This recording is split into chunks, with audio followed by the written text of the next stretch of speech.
गोरा नमः शिवाय, गोरा नमः शिवाय, गोरा नमः शिवाय, गोरा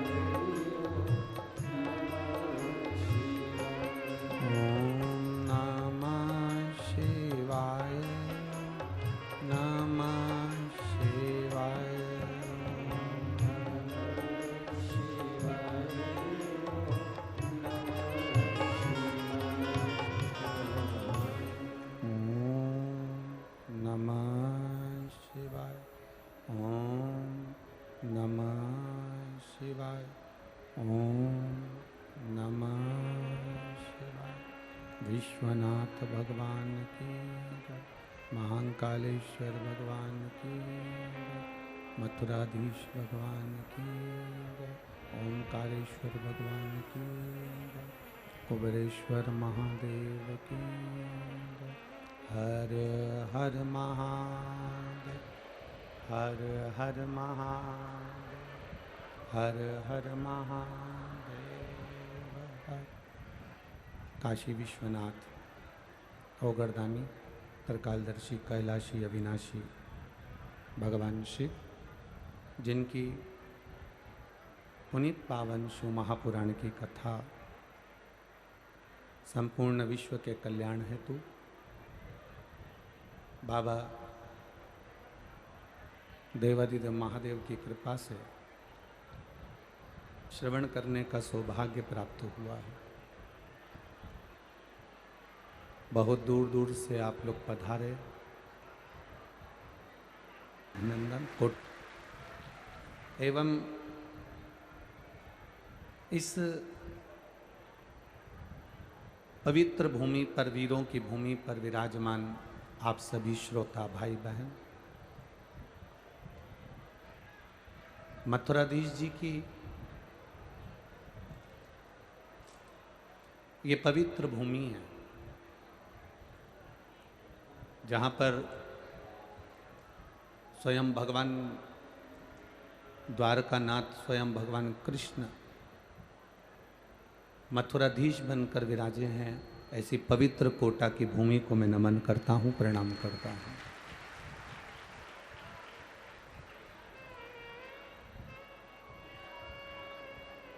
बहुत कठिन है भगवान की कथा, और उसमें भी कठिन है शिव महापुराण की कथा। बस एक निवेदन है आप सभी से, 100 रुपये का, 50 रुपये का पेट्रोल खर्च कर कर आप यहाँ तक पहुँचे हो। बोलो सही है कि गलत है? बोलो तो सही है ना? 2-3 घंटे पहले कथा के पंडाल में पहुँचे हो। आवाज़ नहीं आ रही है उधर, आवाज़ें खोलो, आवाज़ खोलिए। 2-3 घंटे पहले कथा के पंडाल में पहुँचे हो और बड़ी मेहनत कर कर जगह संभाली है। तो इस कथा को इधर से सुनकर इधर मत जाने देना, पूरी की पूरी बांध कर लेकर जाना, जिससे तुम्हारी जिंदगी सार्थक हो सके।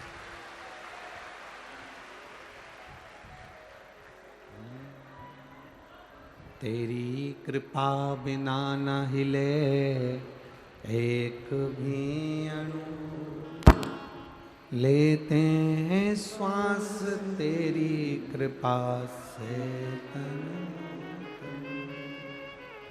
बखान क्या करूं मैं राखों के ढेर का, चपटी भभूत में खजाना कुबेर का, हे गंगधार मुक्ति द्वार ओमकार तू, भोले ओमकार आयो शरण दिया शंभु तार तार। बड़ी मुश्किल से शिव महापुराण की कथा यहाँ सुनने को मिल रही है। 1 मिनट की भी कथा व्यर्थ मत जाने देना। अपने आसपास में कोई बैठकर बात भी करे तो उसको चरण छू के प्रणाम कर लेना, यही समझ लेना कि तुम्हारे घर के पितर आके बैठे हैं। कोई बोले भी ना तो उसको प्रणाम कर कर नमन कर कर उसको कह देना। 3 घंटे के बाद बोलना। अब 3 घंटे भी कहाँ पूरे मिलते हैं, आधा घंटा तो आशीष ले जाता है, 2.5 घंटे बचते हैं और 2.5 घंटे महादेव की चर्चा करें और भगवान शिव की भक्ति को अपने अंदर उतारें और अपनी जिंदगी को सार्थक करें। ये कोटा की पवित्र भूमि है, राजस्थान की भूमि वैसे भी वीरों की भूमि है।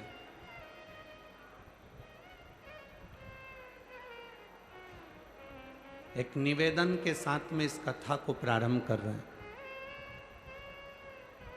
महाराणा प्रताप ने, श्री महाराणा प्रताप जी ने घास की रोटी खाकर अपने सनातन धर्म की रक्षा करी थी। जब वो घास की रोटी खाकर अपने सनातन धर्म को बचा सकते हैं तो तुम गाय को घास खिलाकर गाय बचा सकते हो, ये निश्चित है।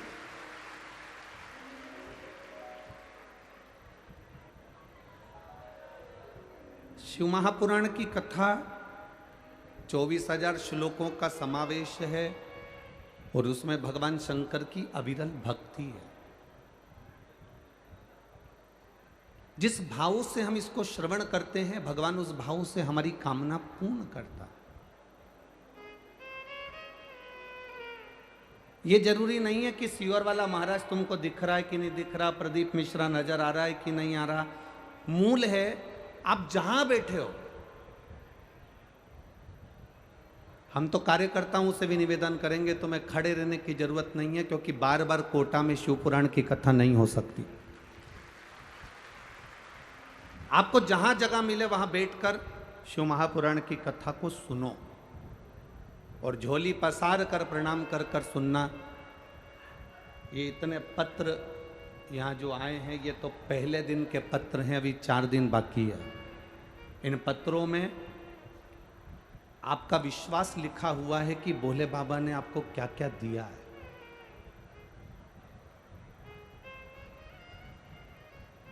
कोटा में तो शिव महापुराण की कथा पहली बार हो रही है।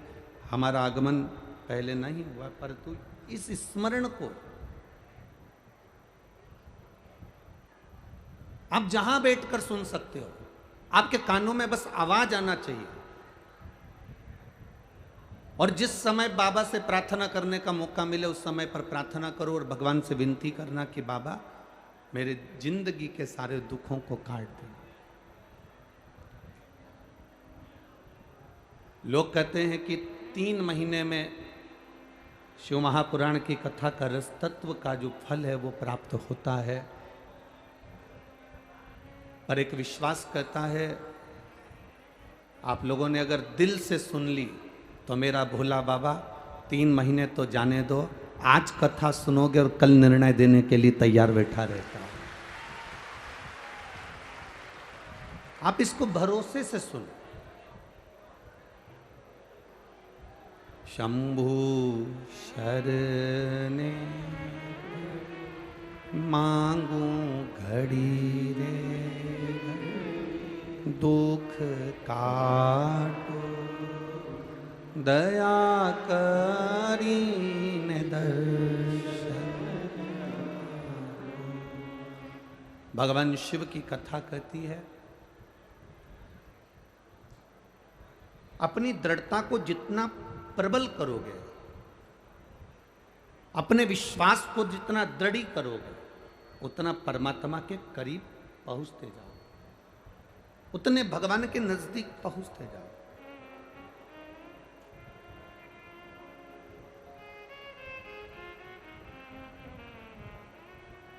देखिए,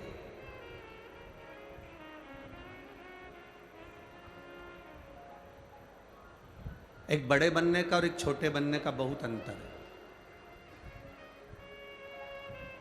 भगवान नारायण, भगवान विष्णु बैकुंठ का निवास करते हैं और बैकुंठ पर शेषनाग की सैया पर विराजमान रहते हैं।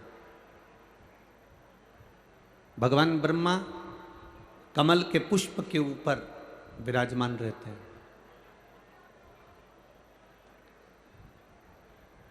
पर मेरे महादेव ना बैकुंठ में रहते हैं, ना ब्रह्मलोक में रहते हैं, ना इंद्रलोक में रहते हैं, ना देवलोक में रहते हैं। मेरे महादेव केवल इस संसार सागर के मृत्यु लोक में जो कैलाश पर्वत है, उस कैलाश पर्वत पर उनका निवास होता है। मृत्यु लोक। और मेरा बाबा बहुत बड़ा बनकर नहीं रहना चाहते, मेरे बाबा तो बहुत छोटे बनकर रहना चाहते। क्योंकि जितने जितने व्यक्ति बड़ा बनता चले जाता है ना, उसकी तीन चीजें चली जाती है। हमने पहले भी कथा में कहा, जितने बड़े बनते जाओगे उसकी तीन चीजें चली जाएगी। एक हंसी चली जाती है, एक रोटी चली जाती है, तीसरा उसके हाथ की ताली चली जाती है। आप जितने बड़े बनते जाओगे आपकी तीन चीजें चली जाती है, तीन चीजें आपकी गायब हो जाती, तीन चीजें जाती है। सबसे पहले नंबर पर बड़े बनने पर आपकी जो हंसी है वो समाप्त हो जाती है। अगर कोई बड़ा व्यक्ति अगर हंसता भी है ना तो बड़ा सोच समझ कर हंसता, हंसूं कि नहीं हंसूं, पहले विचार करना पड़ता है उसको कि हंसूं कि नहीं हंसूं। और हंसेगा भी तो ऐसा हंसेगा जैसे तुम पार्टियों में देखना, माताएं जब बहुत वीआईपी रहे वे, बहुत वीआईपी रहे, और जब वो हंसती है तो एकदम थोड़ा सा हंसकर वो, क्योंकि ज़्यादा हंस देगी तो लिपस्टिक दांत में चिपक जाएगी, तो वो ज़्यादा तो हंस भी नहीं सकती। तो एक नंबर पर तो उसकी हंसी चली गई, दूसरे नंबर पर उसकी रोटी चली गई।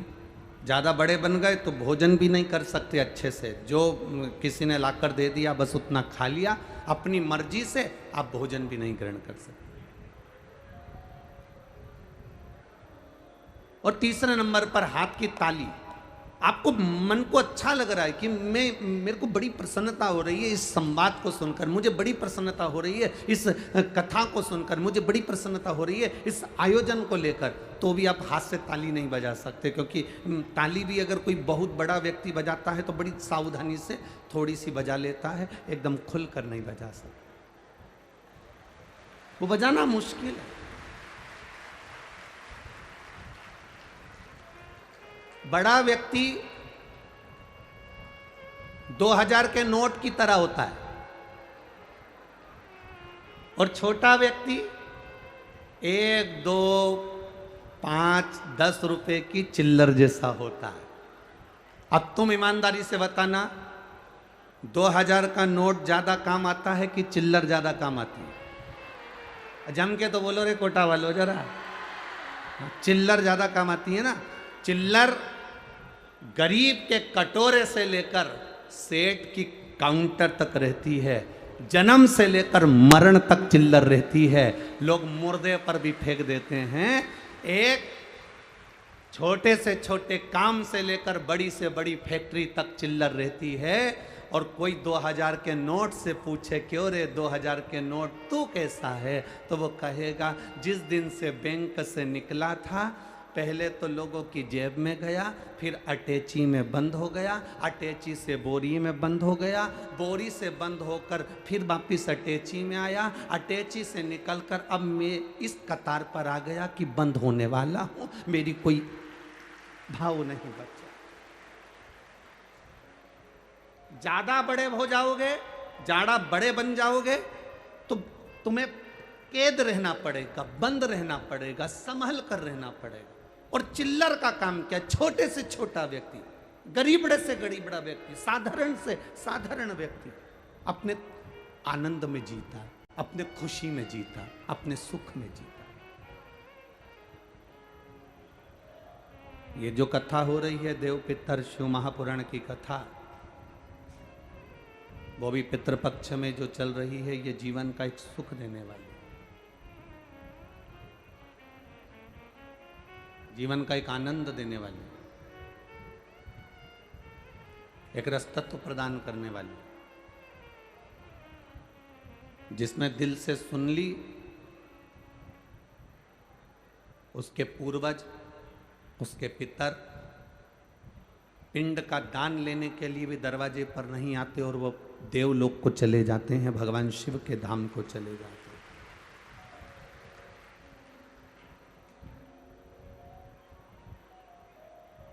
कितनी सुंदर कहती है शिव महापुराण की कथा, कहती है एक देवराज नाम का ब्राह्मण, वो देवराज नाम का ब्राह्मण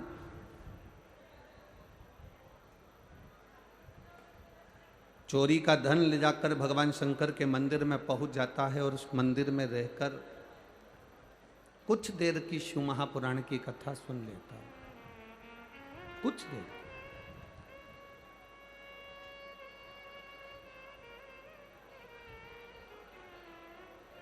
शिव महापुराण में तो कहा गया कि उसने सुनी भी कथा तो कितनी देर की सुनी, मात्र कुछ क्षण की।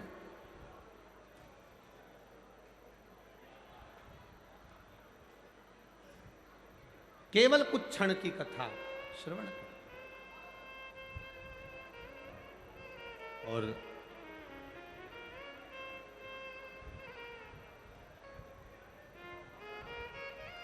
जब शिव महापुराण की कथा सुन रहा था तब शरीर में ताप पड़ रहा था।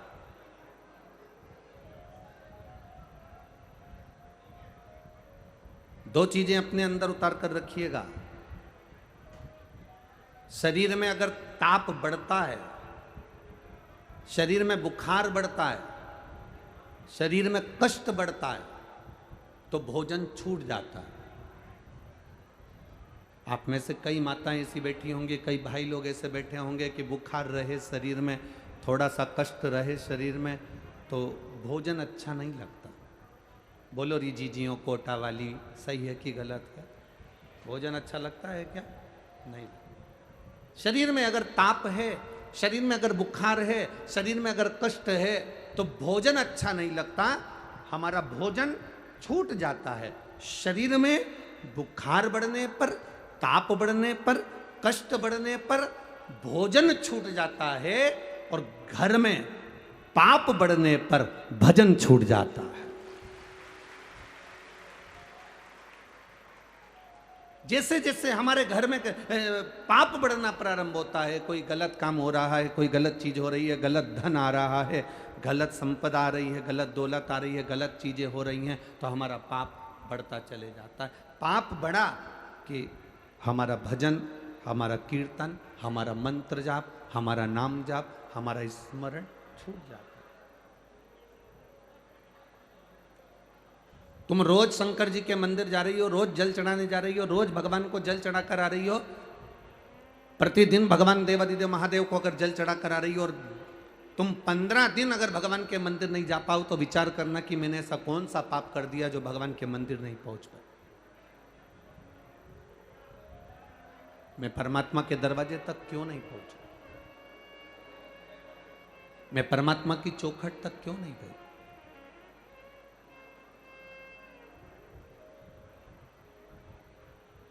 आप रोज रोज अगर मंदिर तक जा रहे हो, 5 दिन की शिव महापुराण की कथा है ये जो कोटा को मिली, कितने दिन की है? 5 दिन की।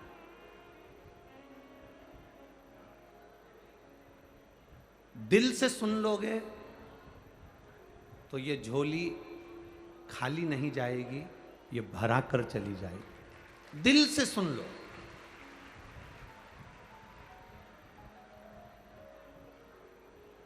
जब घर से चलो तो ये विचार कर कर चलना कि मेरे को जहां जगह मिल जाएगी मैं बैठ जाऊंगी, सुन लो। अपने मुख से कुछ नहीं बोलकर केवल भगवान की कथा का रस तत्व ग्रहण करते चलो। शंभु शरणे पड़ी मांगू घड़ी रे घड़ी दुख काटो दया करी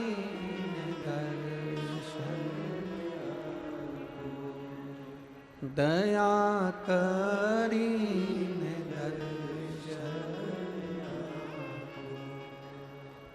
दिल से सुनो इसको। आप जितने भावों से सुन लोगे उतने भाव से परमात्मा दे दे। देवराज ब्राह्मण चोरी का धन लेकर शिवालय तक पहुंच गए। अब आप कहोगे कि गुरुजी ये तो चोर था, चोरी का धन लेकर शंकर जी के मंदिर पहुंचा था, ये अच्छी बात थोड़ी ना है कि चोरी का धन लेकर शिव जी के मंदिर में जाना। चोरी का धन लेकर भगवान के मंदिर में पहुंचना ये अच्छी बात थोड़ी ना। हम एक बात कहना चाहेंगे आपसे,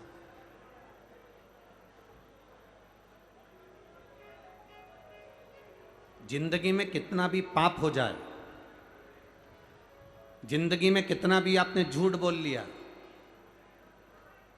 जिंदगी में आपने कितना भी अपशब्द कह लिया, मनुष्य की देह में आने के बाद आपने कितना भी पाप करा हो, कितना भी झूठ बोला हो, कितना भी छल करा हो, पर शिव महापुराण की कथा कहती है इतना जरूर स्मरण रखना, इस शरीर से कितना भी पाप हो जाए पर भगवान का दरवाजा कभी मत छोड़ना, उसके दरवाजे पर जाते रहो।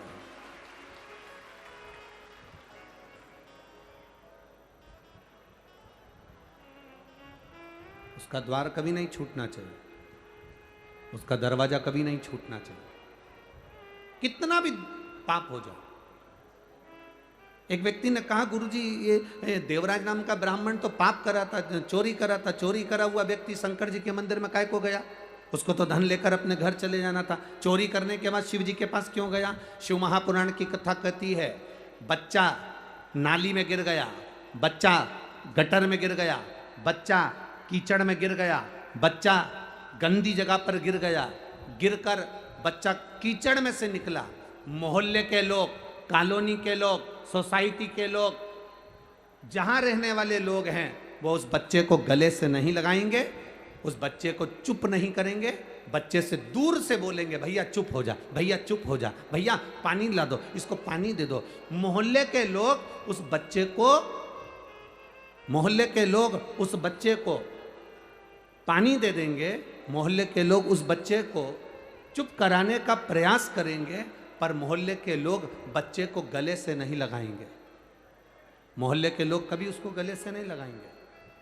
बच्चा जब पानी में गिरता है, बच्चा जब कीचड़ में गिरता है, बच्चा जब गंदी जगह पर गिरता है, उसको गले लगाने वाला कोई नहीं होता। उसको गले लगाने वाला केवल उसकी माँ और उसका पिता, दो होते हैं जो बच्चे को गले लगा लेते हैं।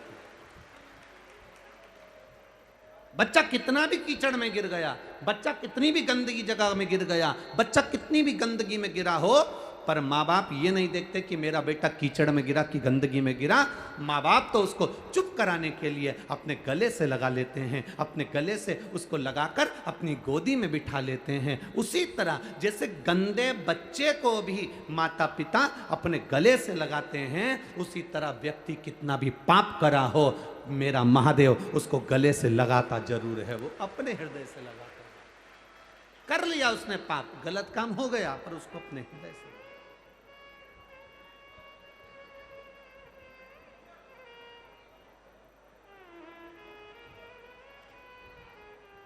मैंने तेरे ही भरोसे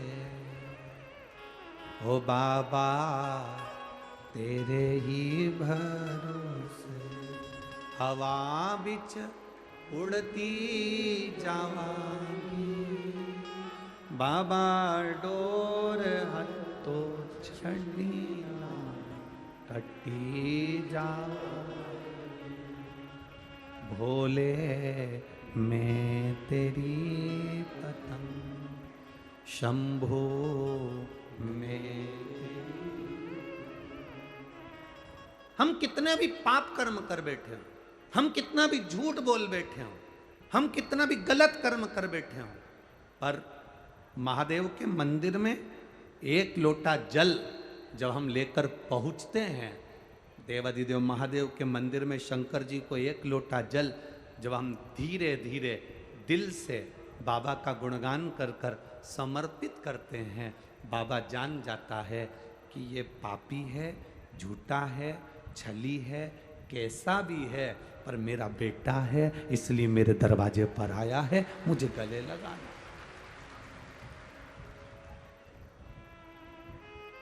आपने सौंप दिया उसको, आपने अपनी जिंदगी का सारा भार सौंप दिया।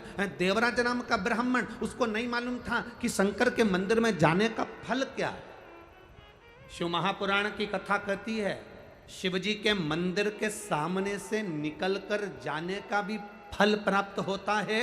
1000 अश्वमेध यज्ञ के बराबर शंकर की चौखट के सामने से निकलकर जाने का फल मिल जाता है।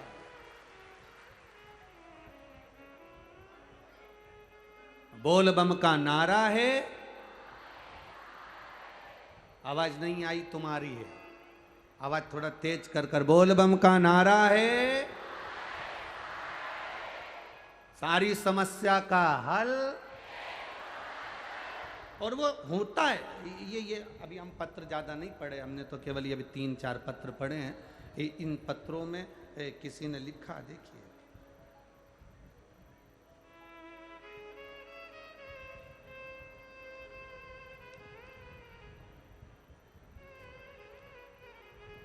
जिला कोटा, तहसील रामगंज मंडी, नाम लता तिवारी, गांव धरनावद, क्या नाम है, तुम समझ गए ना, बस चलेगा, ठीक है। और मोबाइल नंबर ये है। कहीं बैठी हैं, दिख गई क्या, कहाँ बैठी हैं, हाथ हिलाओ जरा, हाँ जी जी दिख गए, ठीक है। एक बार वापिस हाथ हिला दो। श्री शिवाय नमस्तुभ्यम। गुरुदेव, मैं क्या वर्णन करूं, मेरी सास के गले में बहुत बड़ी गठान हो गई थी, खाना छूट गया था, डॉक्टरों को दिखाया तो डॉक्टरों ने कहा इसका ऑपरेशन होगा और गठान है, शायद ये जांच के लिए मुंबई जाएगी और बड़ी बीमारी के योग हैं।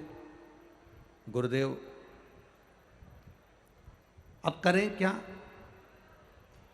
डॉक्टरों ने कह दिया कि गठान बड़ी है, इसका इलाज भी होगा, ऑपरेशन भी होगा और जांच के लिए भी जाएगी, और कुछ कह नहीं सकते। तब मेरी बेटी ने उनसे कहा, दादी माँ आप शिव जी की कथा सुना करो, कभी 2 बजे आती, कभी 1 बजे आती, आस्था चैनल पर आती। आसन लगा कर दिल से सुनना, शिव जी को 1 लोटा जल चढ़ाकर उसका आचमन करना। दादी कैसे जाए, शरीर का कष्ट था, जाना आना बड़ा मुश्किल था, खाना तो बहुत पहले से छूट गया था कि खाना भी नहीं खा सकती थी गठान के कारण। बेटी शंकर जी के मंदिर जाती, जल चढ़ाकर कटोरी में पानी झेलकर अपने लाकर देती। मैं बाबा का क्या वर्णन करूं गुरुदेव, जिस गठान का ऑपरेशन 10 दिन के अंदर होना था, मैंने बाबा से कहा बाबा ज़्यादा दिन नहीं है हमारे पास में, आप कुछ ऐसी कृपा करो कि गठान गल जाए।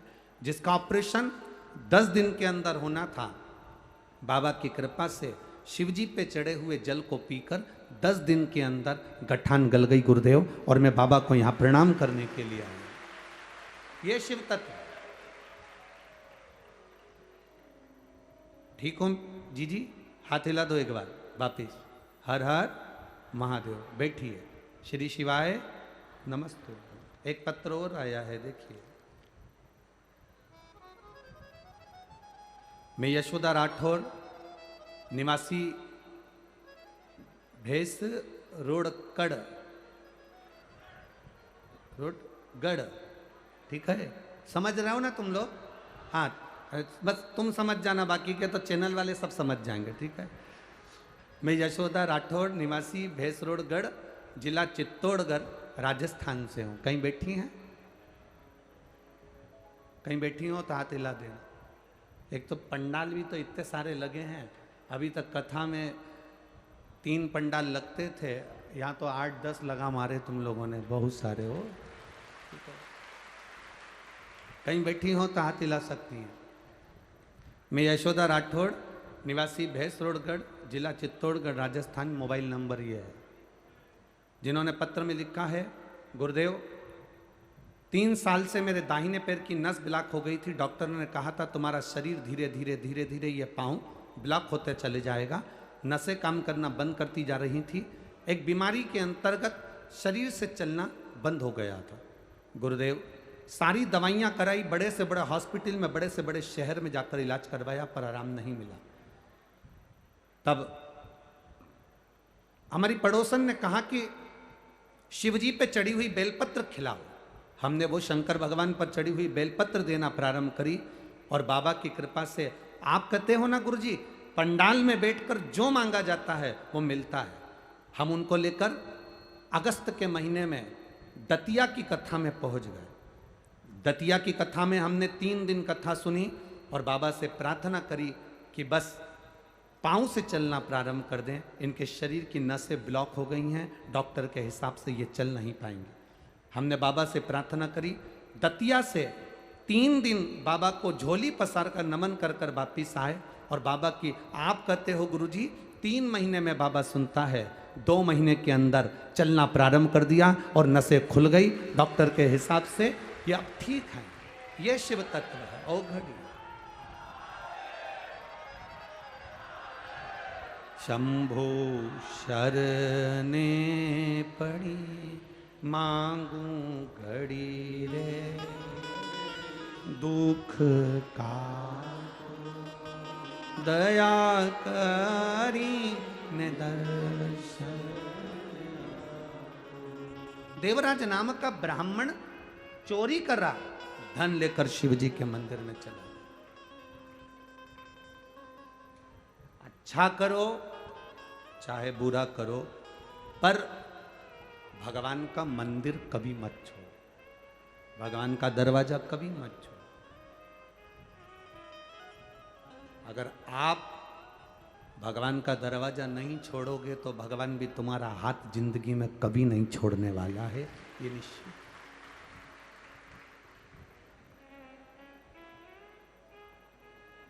शिक्षा और परीक्षा ये दोनों अलग अलग है। एक कोटा की जो नगरी है, ये तो वैसे भी एजुकेशन में, विद्या में, पढ़ाई में आगे रही है। यहाँ पर पूरी दुनिया के बच्चे कोटा में कोचिंग करने के लिए आते हैं। यहाँ शिक्षा का केंद्र बिंदु है। मेरा एक निवेदन इस शिक्षा विद्याध्ययन करने वालों के लिए भी, शिक्षा और परीक्षा दोनों अलग अलग पहलू हैं।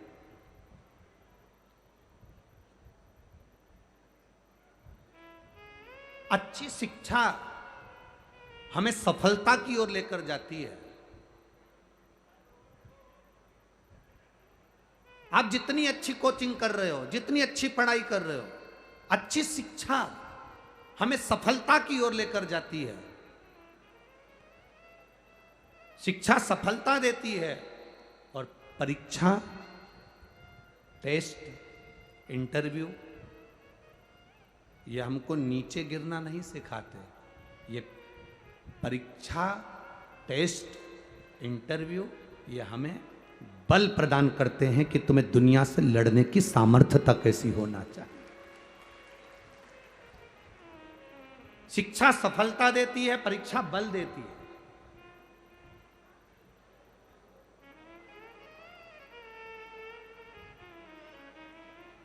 पर ना जाने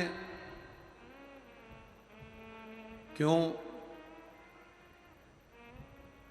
कोटा के विद्या केंद्र को, कोटा के शिक्षा केंद्र को, कोटा की एजुकेशन को ना जाने क्यों लोग, हम ये नहीं कहेंगे कि कोई, ना जाने लोग क्यों बदनाम कर कर कोटा से शिक्षा के केंद्र को फिर धीरे धीरे दबाना चाहते हैं।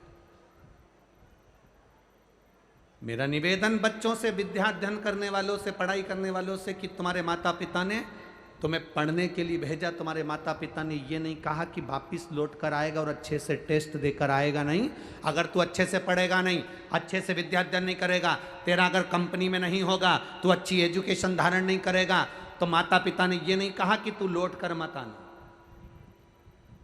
माता पिता ने ये कभी नहीं कहा कि तू वापिस मत आना। माता पिता कहते हैं पढ़ने के लिए जा रहे हो, विद्या अध्ययन करने के लिए जा रहे हो, चिंता मत करना, दिल से पढ़ाई करना, दिल से पढ़ाई कर कर दिल से इंटरव्यू देना, दिल से टेस्ट देना, दिल से परीक्षा देना।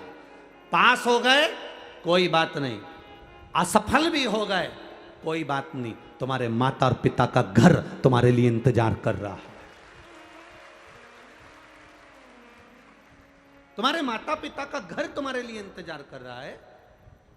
ये महादेव का जो घर होता है, महादेव का जो मंदिर होता है, महादेव का जो शिवालय होता है, भगवान शंकर का जो देवालय होता है, ये होता क्या है? मेरे महादेव हैं कौन?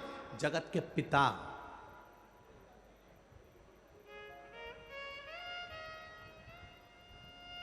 शिव महापुराण की विद्येश्वर संहिता में लिखा है, ब्रह्मा और विष्णु जी ने मिलकर मंथन करा। भगवान ब्रह्मा जी ने पूछ लिया था भगवान नारायण से, तुम्हारे पिता कौन है, तुम्हारे पिता हैं कौन? तब भगवान विष्णु के मुख से निकल गया था, शंकर मेरे पिता हैं, देवादिदेव महादेव मेरे पिता हैं। ये भगवान विष्णु के मुख से निकल गया तो ब्रह्मा जी को तो हंसी आ गई। ब्रह्मा जी ठाका लगाकर हंसने लगे।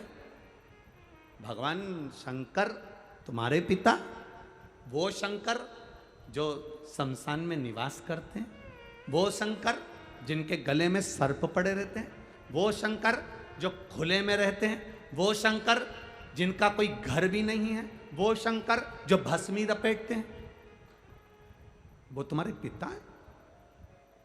वो तुम्हारे पिता है? भगवान नारायण ने कहा हाँ, वो मेरे पिता हैं। देव अधिदेव महादेव मेरे पिता हैं, ये मुझे गर्व है। तो भगवान ब्रह्मा जी ने पूछा इसमें गर्व की कौन सी बात है? तो भगवान विष्णु ने कहा पिता होता ही ऐसा है। एक पिता को देखना, पुरानी शर्ट पहन लेगा, पुरानी पैंट पहन लेगा, बनियान अंदर से फट रही होती है और बच्चे को जीन्स और टी शर्ट पहनाकर स्कूल भेज देता है। पिता में और बच्चे में अंतर है।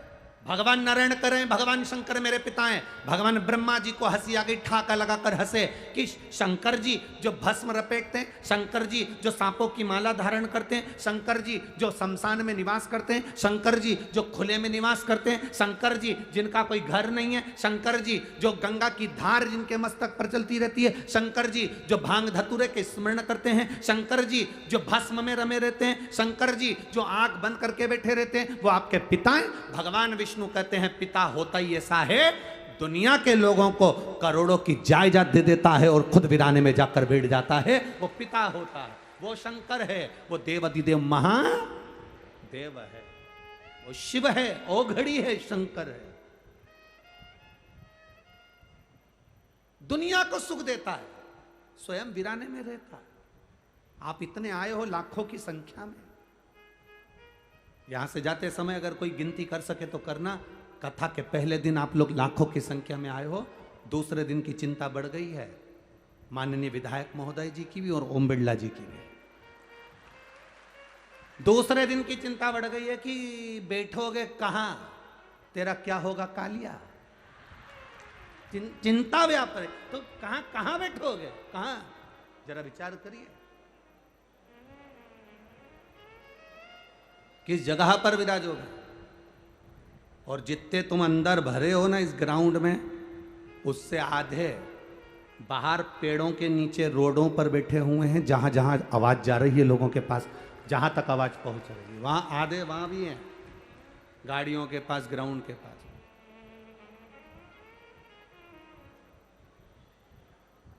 आप आए जरूर हो, बाबा की शरण में आए हो, शंकर की कथा सुनने आए हो, पितृ पक्ष में 5 दिन देव पितर शिव महापुराण की कथा श्रवण करने के लिए आए हो।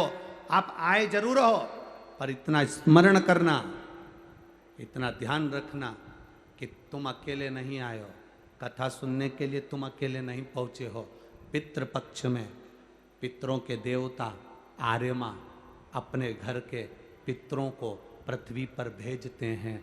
जब हम शिव महापुराण की कथा सुनने जाते हैं तो हमारे घर के अपनी दरवाजे की देहली के पितर भी कथा सुनने के लिए पंडाल में आते हैं, वो भी कथा सुनने।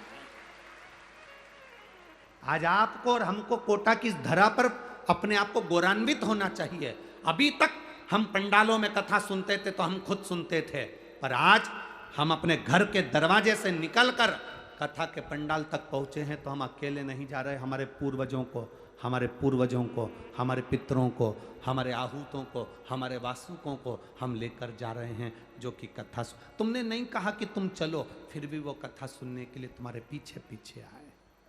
कथा श्रवण पहुंचे।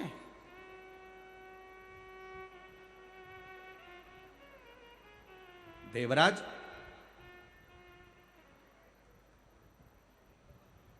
चोरी करा, धन लेकर शिवजी के मंदिर गया।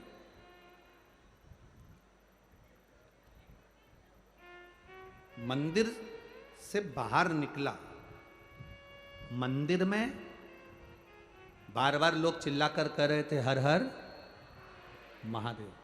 तो देवराज को गुस्सा आ रहा था, क्रोध आ रहा था, देवराज का मन चिढ़ रहा था। कई लोग ऐसे हैं जिनको सनातन धर्म अच्छा लगता है, उनको कोटा में शिव महापुराण अच्छी लगेगी। जिनको सनातन धर्म से नफरत है उनको शिव पुराण में भी कहीं ना कहीं ऐब नजर आए।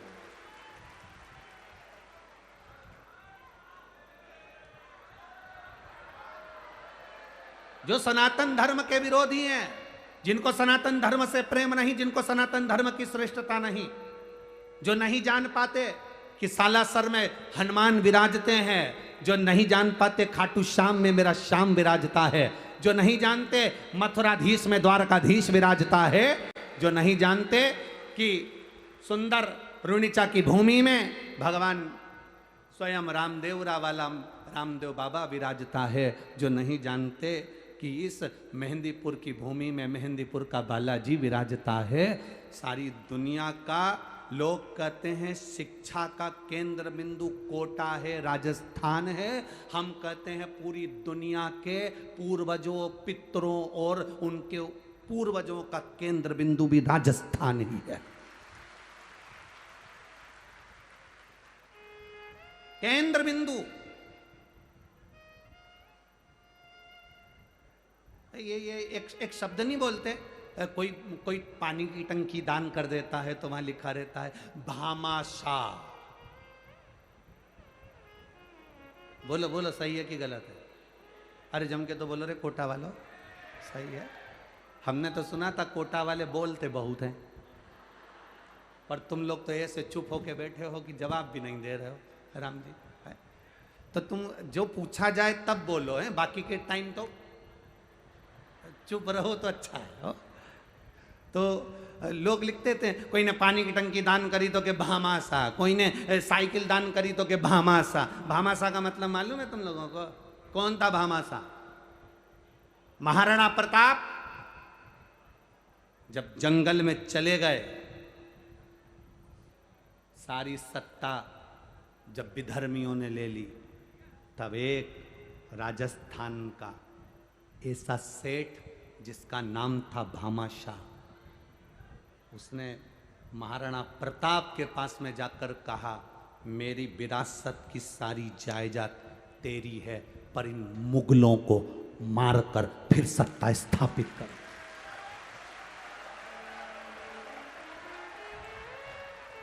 वो भामाशाह ने अपनी सत्ता, अपनी विरासत, अपनी सत्ता, अपना वैभव, अपना धन, अपनी दौलत, अपनी संपदा सब दे दी महाराणा प्रताप को, संभाल, और फिर वापिस सनातन धर्म की स्थापना कर। वापिस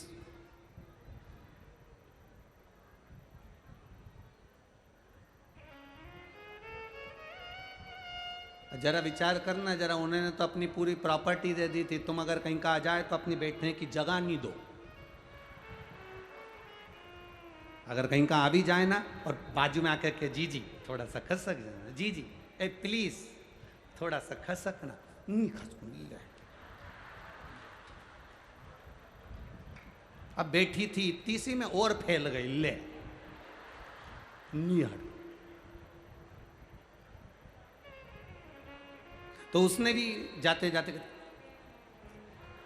अब इतने में तो इसको क्या बोलिए, अब शिव पुराण तो धरी रह गई, महाभारत चालू हो गई। अब कहाँ गए?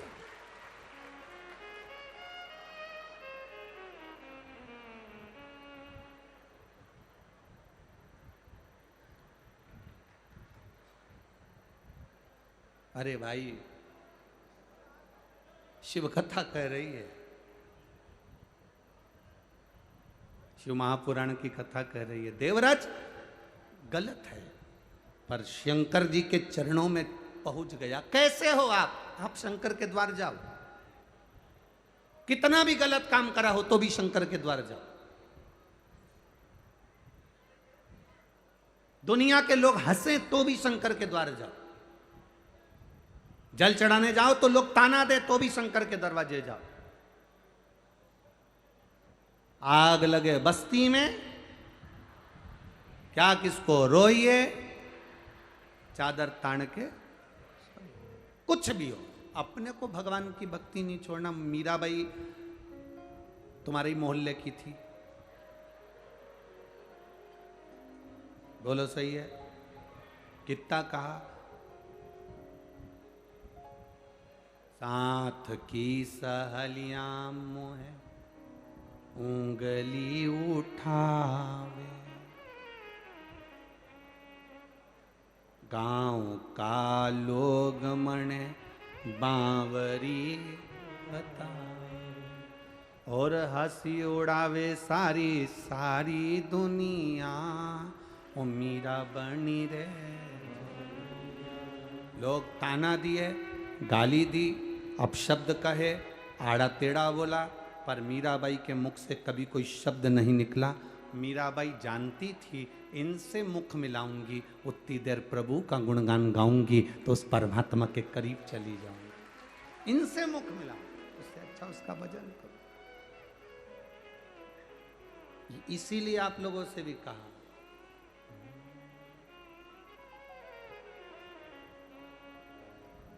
अपनी किस्मत का ताला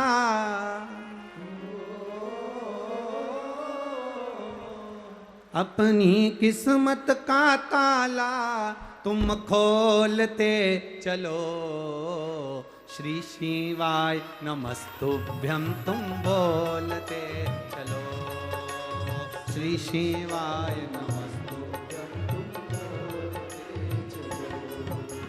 श्री शिवाय नमस्तुभ्यं तुम बोलते चलो, श्री शिवाय नमस्तुभ्यं तुम बोलते चलो। अपनी किस्मत का ताला हो,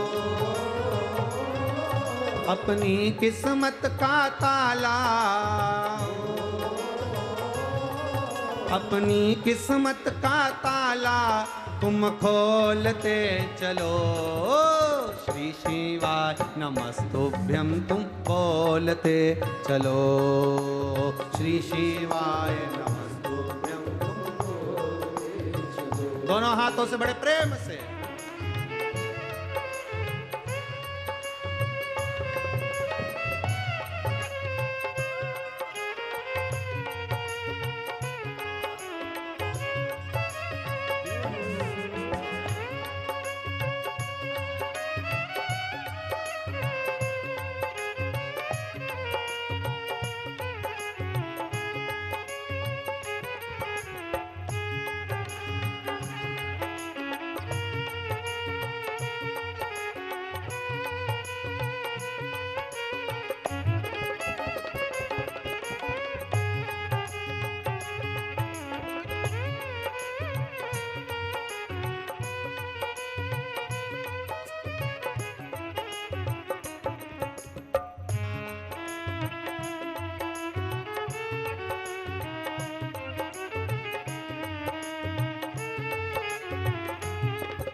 न बड़ा मुश्किल है, समझाना बड़ा मुश्किल है, आखिर वो दर्द दिल है, आखिर वो दर्द दिल है, समझाना बड़ा मुश्किल है, समझाना बड़ा मुश्किल है, आखिर वो दर्द दिल है, आखिर वो दर्द दिल है। सच्चा दरबार लगा है, ये भोले की महफिल है, सच्चा दरबार लगा है, ये भोले की महफिल है, सच्चा दरबार लगा है, ये भोले की महफिल है, सच्चा दरबार लगा है, ये भोले की महफिल है। इन्हों को डमरू वाले का हो,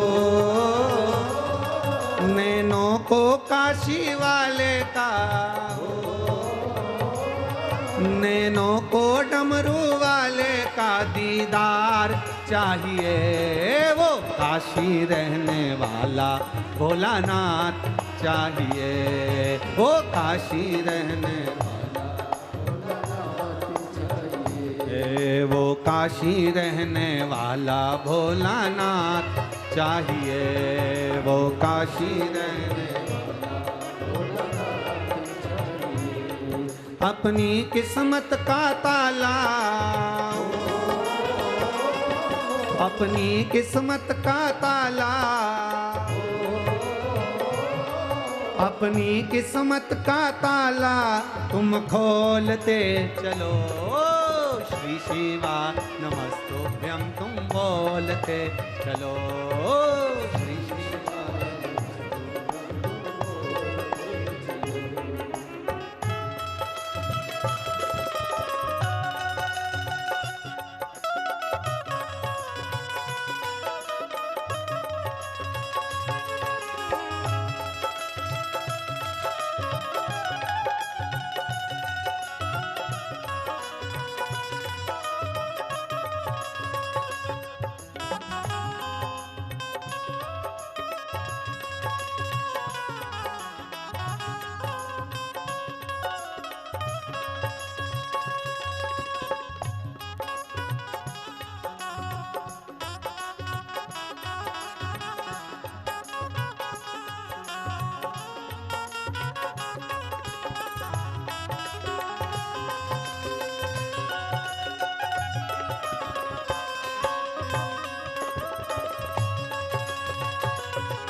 कुछ कमी न अरमानों की, कुछ कमी न अरमानों की, तेरे दिल दीवानों की, तेरे दिल दीवानों की।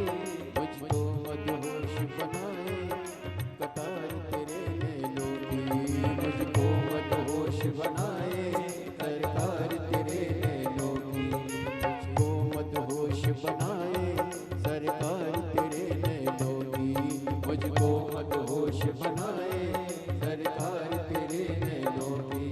नैनों को डमरू वाले का हो, नैनों को डमरू वाले का हो, नैनों को डमरू वाले का दीदार चाहिए, काशी रहने वाला भोलानाथ चाहिए, वो काशी रहने वाला भोलानाथ चाहिए।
वाले हो, तुम जिगरी दिल वाले हो, भक्तों के तुम प्यारे हो, भक्तों के तुम प्यारे हो, तुम जिगरी दिल वाले हो, तुम जिगरी दिल वाले हो। कितनों पे डोरे डाले तेरे नैन बड़े मत वाले, कितनों पे डोरे डाले तेरे नैन बड़े मत वाले। नैनों को भोले बाबा का हो, नैनों को भोले बाबा का हो, नैनों को भोले बाबा का दीदार चाहिए। ओ काशी रहने वाला भोलानाथ चाहिए, ओ काशी रहने वाला भोलानाथ चाहिए।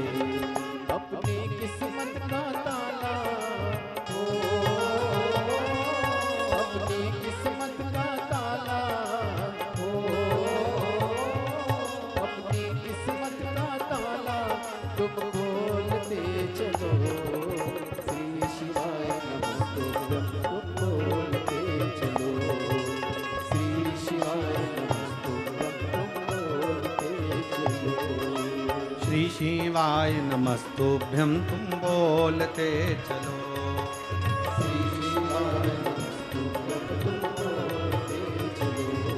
अपनी किस्मत का ताला,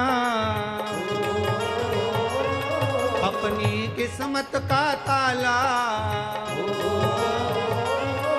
अपनी किस्मत का ताला तुम खोलते चलो। श्री शिवाय नमस्तुभ्यं तुम बोलते चलो। श्री शिवाय श्री शिवाय नमस्तुभ्यं तुम बोलते चलो। श्री शिवाय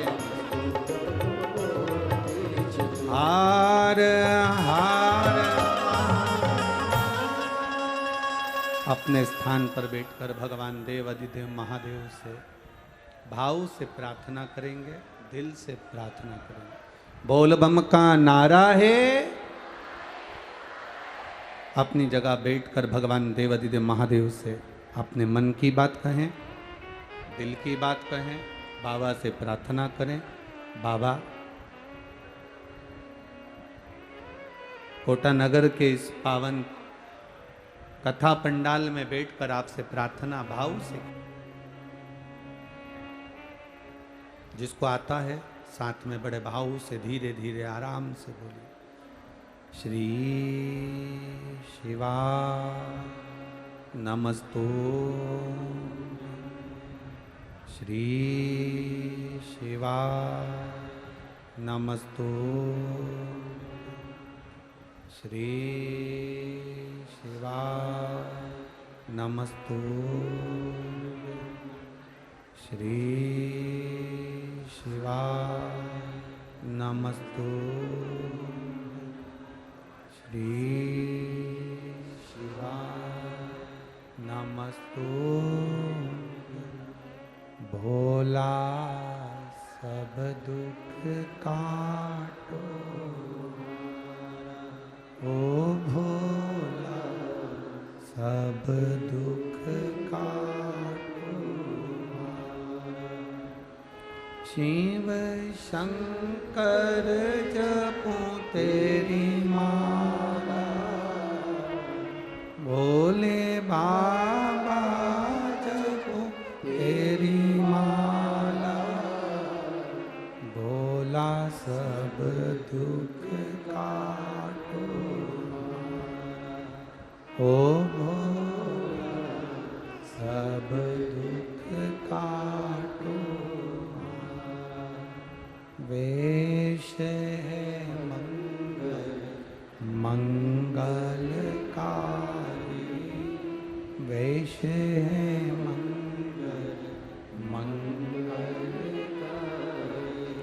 शमशान वासी हमारा, शमशान वासी हमारा। ओ भोला सब दुख काटो, ओ भोला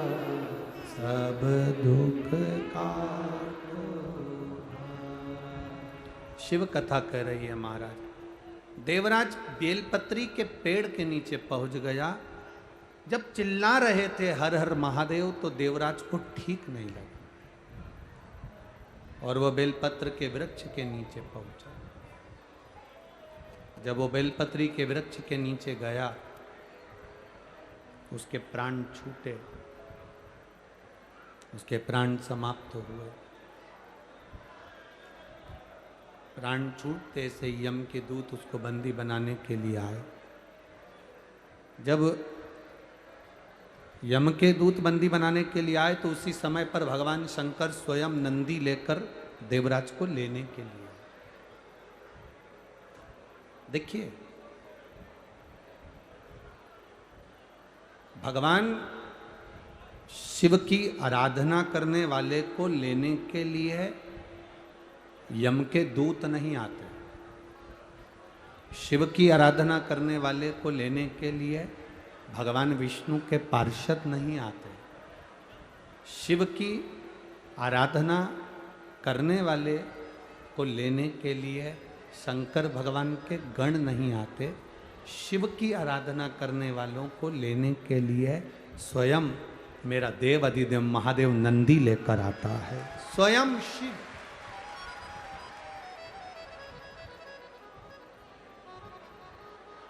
स्वयं मेरा शंकर आता, स्वयं।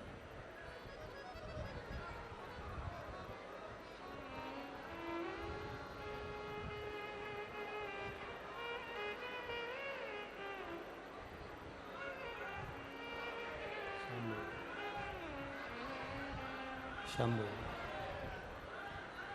हम हमारी कथा में हमेशा कहते हैं आप लोगों से निवेदन, कथा सुनने के लिए आए हो तो कथा का लाभ लीजिएगा। टाइम पास करने के लिए तो किसी दूसरे महाराज को भी बुला सकते हो जो तुम्हारा समय बर्बाद करे और समय निकाले। आपसे निवेदन पहले भी करा है, अपने घर से 2 पानी की बोतल लेकर चलो। बोलते हैं कि नहीं बोलते? बोलो, जम के बोलो जरा। बोलते हैं ना? 2 पानी की बोतल लेकर चलो, छाता साथ में लेकर चलो, कुछ खाने का सामान लेकर चलो दूसरे को खिलाने के लिए। पर कथा ना छूटे। तुम्हारे पास में भी अगर कोई पानी बांट रहा हो तो उसके हाथ जोड़ लो कि मेरे को 2.5 घंटे की कथा सुन लेने दो। देवराज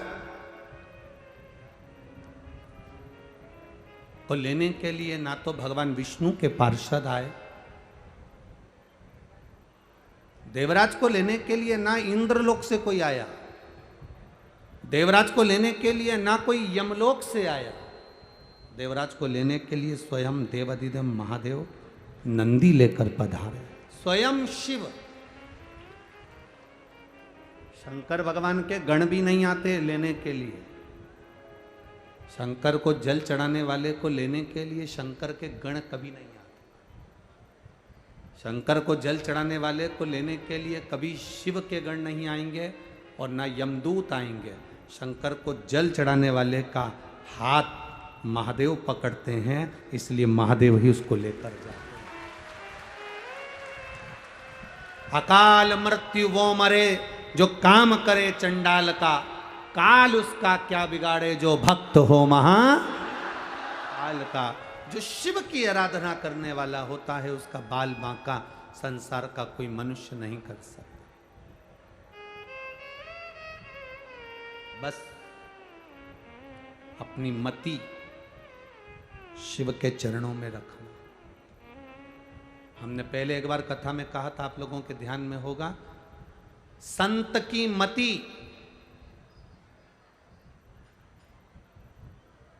संत की मति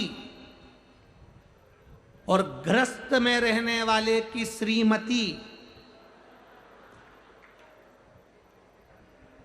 ये दोनों कंट्रोल में होना चाहिए। ये जितनी संयम में रहती है उतनी जिंदगी का सुख आपके जीवन में प्राप्त होता है। हम ये नहीं कह रहे कि तुम श्रीमती को दबा कर रखो, वो दबने वाली नहीं है। हमारा तो इतना सा कहना है कि मति और श्रीमती ये दोनों सही जगह सही स्थान पर बुद्धि कंट्रोल में, अर्थात कोई ऐसा शब्द ना बोला जाए जिससे किसी के हृदय को ठेस पहुंचे, किसी के चित्त को ठेस पहुंचे। मति को भी सही जगह लेकर जाइए, सत्संग में, भजन में, कीर्तन में। कोई बीमार है उसकी सेवा में, कोई कष्ट में है उसके कष्ट को मिटाने के लिए मति को भी सही जगह लेकर जाइए, और अपनी श्रीमती को भी गलत जगह पर नहीं, कहीं इधर उधर गलत जगह पर नहीं, श्रेष्ठ जगह पर लेकर जाइए कि सही जगह वो पहुंचे। देवराज ने 5 मिनट की कुछ क्षण की शिव महापुराण की कथा को सुना था। सुनकर देवराज बेलपत्री के वृक्ष के नीचे चला गया था। वहां उसको याद नहीं रहा कि ये बेलपत्री का वृक्ष है। बेलपत्री की छांव में उसके प्राण छूट गए।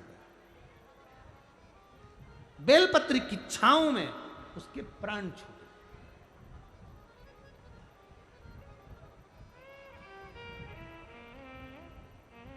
एक तुलसी का दल, तुलसी का जल, तुलसी का चरणामृत हम पीते हैं, वह हमारे शरीर में 8 दिन तक तुलसी का दल, तुलसी का जल 8 दिन तक हमारी इंद्रियों को संयम में रखता है। कितने दिन तक? 8 दिन तक। विष्णु पुराण कहती है बेलपत्री, एक बेलपत्री का आधे से आधा पत्ता भी, या भगवान शंकर पर चढ़ा हुआ जल, या बेलपत्री का आधे से आधा पत्ता भी, या एक पत्ता भी हम ग्रहण करते हैं, शिवजी पे चढ़े हुए जल को हम पीते हैं, तो हमारी इंद्रियों में तुलसी का जल 8 दिन तक रहता है। बेलपत्री का जल, बेलपत्री का पत्ता 1.25 महीने तक हमारे उदर में हमारी इंद्रियों को संयमित करता है। 1.25 महीने तक बेलपत्री का पत्ता हमारी इंद्रियों को संयमित करता है। आप कहोगे गुरुजी ये कथा कहाँ की है, तो आप स्मरण करिए राजा कर्ण।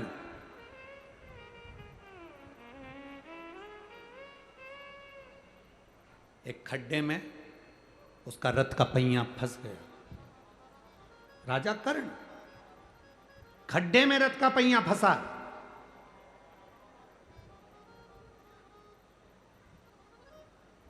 स्वयं रुक्मणी जी ने कहा भगवान कृष्ण से, आपने ये कर्ण मर रहा था और आपने अर्जुन का साथ दिया। कर्ण मर रहा है और तुमने अर्जुन का साथ दिया। भगवान कृष्ण कहते हैं, सुन रुक्मणी, ये कर्ण की गलती है। अभिमन्यु पानी देखकर मरते समय पानी मांग रहा था, पर अभिमन्यु को पानी नहीं दिया गया। पास में छाजल पड़ी थी, बोतल पड़ी थी, छाजल। ये बोतल तो अब आ गई। छाजल पानी का एक कपड़ा होता था जो पानी भरा रहता था। छाजल पड़ी है पानी की, पर कर्ण ने पानी नहीं दिया। आखिरी में वो पानी जहां गिरा था वहां कीचड़ हो गया था रथ के चलते चलते चलते चलते, और कर्ण का रथ उस खड्डे में फंस गया। मरते समय अगर जल दे देता तो कर्ण पानी के खड्डे में डूब कर नहीं मरता। मरते समय जल नहीं दे पाया। स्वामी, राजा कर्ण का रथ खड्डे में फंस गया, वो मर गया, मारा गया। 16 दिन तक राजा कर्ण का अंतिम संस्कार नहीं हुआ था। 16 दिन राजा कर्ण को अंतिम अग्नि संस्कार नहीं किया गया, अंतिम संस्कार नहीं किया। क्यों? उस युद्ध के मैदान में कोई जाने को तैयार नहीं था। उस युद्ध के मैदान में कोई पहुंचने को तैयार नहीं था। कर्ण की पत्नी वृषाली और सुप्रिया, दोनों को मालूम पड़ा कि मेरा पति मर गया। कर्ण की पत्नी को मालूम पड़ा, वैशाली को और सुप्रिया को मालूम पड़ा हमारा पति मर गया। पहले कर्ण के 10 बच्चे थे, 10 लड़के थे। 10 लड़के में से 9 लड़के कर्ण के युद्ध के मैदान में मर चुके थे। केवल एक लड़का जीवित था जिसका नाम वृषकेतु था।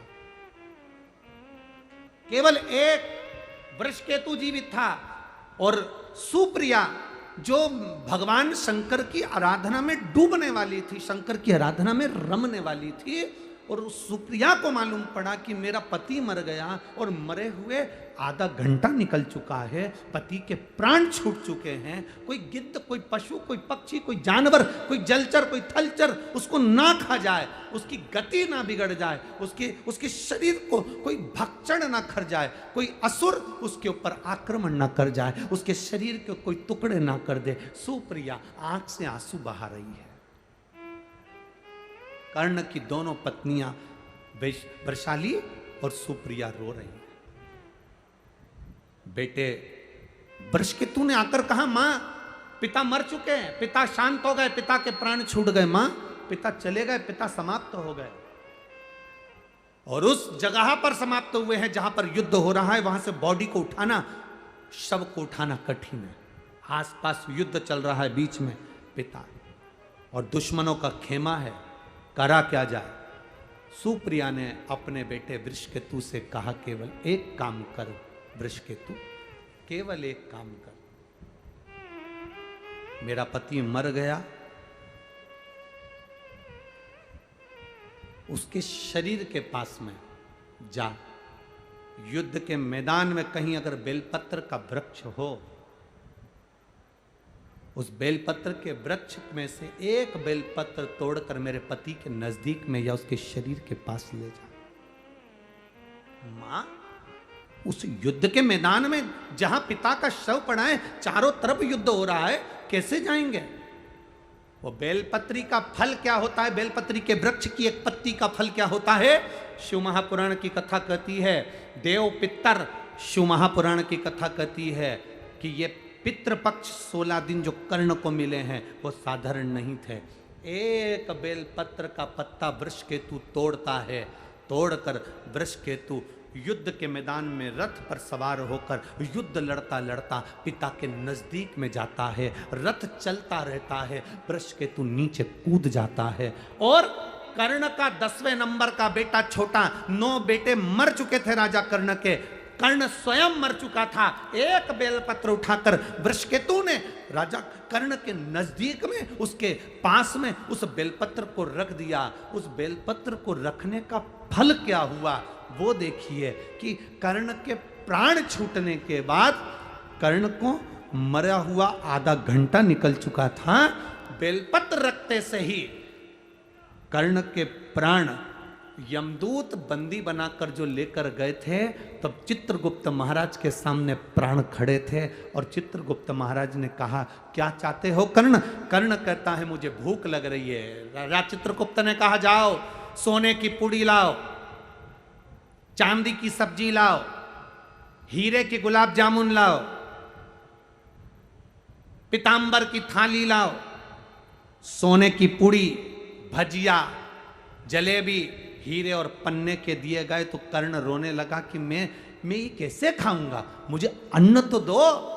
इतने में चित्रगुप्त महाराज ने कहा, तूने मृत्यु लोक में रहकर सबको सोना चांदी हीरा पन्ना दिया, पर कभी अन्न का दान नहीं करा, तो तुझे अन्न मिले तो मिले कैसे, प्राप्त कैसे हो, कैसे मिलेगा? राजा कर्ण ने कहा, अगर मैं भूखा रहूंगा तो अच्छी बात नहीं, आप कृपा कर दो। क्या कृपा? बस एक कृपा कर दो कि मुझे कुछ दिन पृथ्वी पर भेज दो, जिससे मैं ब्राह्मणों का भोजन या दीन जन का भोजन करा सकूं। अब तो तुम मर चुके हो, प्राण छूट चुके हैं, मर चुके हो, प्राण छूट चुके हैं। ये अब हो ही नहीं सकती, होनी अनहोनी तो ये तो हो गई जो होना था। इतने में राजा कर्ण ने कहा, मेरी धर्म पत्नी सुप्रिया शंकर की आराधना करती थी, उसका कोई फल नहीं होगा, उसका कोई फल नहीं। चित्रगुप्त महाराज ने कहा, उसका फल अगर होता तो थोड़ी देर में देवाधिदेव महादेव इस यमलोक के नजदीक में होते। शिव नहीं आए, चित्रगुप्त महाराज क्या देख रहे हैं कि सामने से वृषभ ध्वज वृषभ पर चढ़कर, नंदी पर चढ़कर मेरे देव अधिदेव महादेव सामने से आ रहे थे।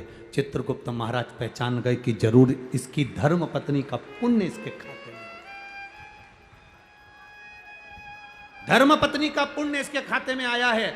जैसे ही देवाधिदेव महादेव सामने आए, राजा कर्ण ने हाथ जोड़ा। हाथ जोड़कर राजा कर्ण कहते हैं, बाबा ए मेरे शंभु, ए मेरे त्रिकालदर्शी कैलाशी अविनाशी, मैंने सोना दान करा, हीरे दान करे, पन्ना दान करा, पीतांबर दान करा, अंबर दान करा, मैं अन्न दान नहीं कर पाया। बाबा मैं अन्न नहीं दे पाया। कर्ण रो रहा था, शंकर देख रहे थे। शिवजी देखकर राजा कर्ण से कहते हैं, कर्ण क्यों चिंता करता है? ए बाबू चिंता करने की जरूरत नहीं है।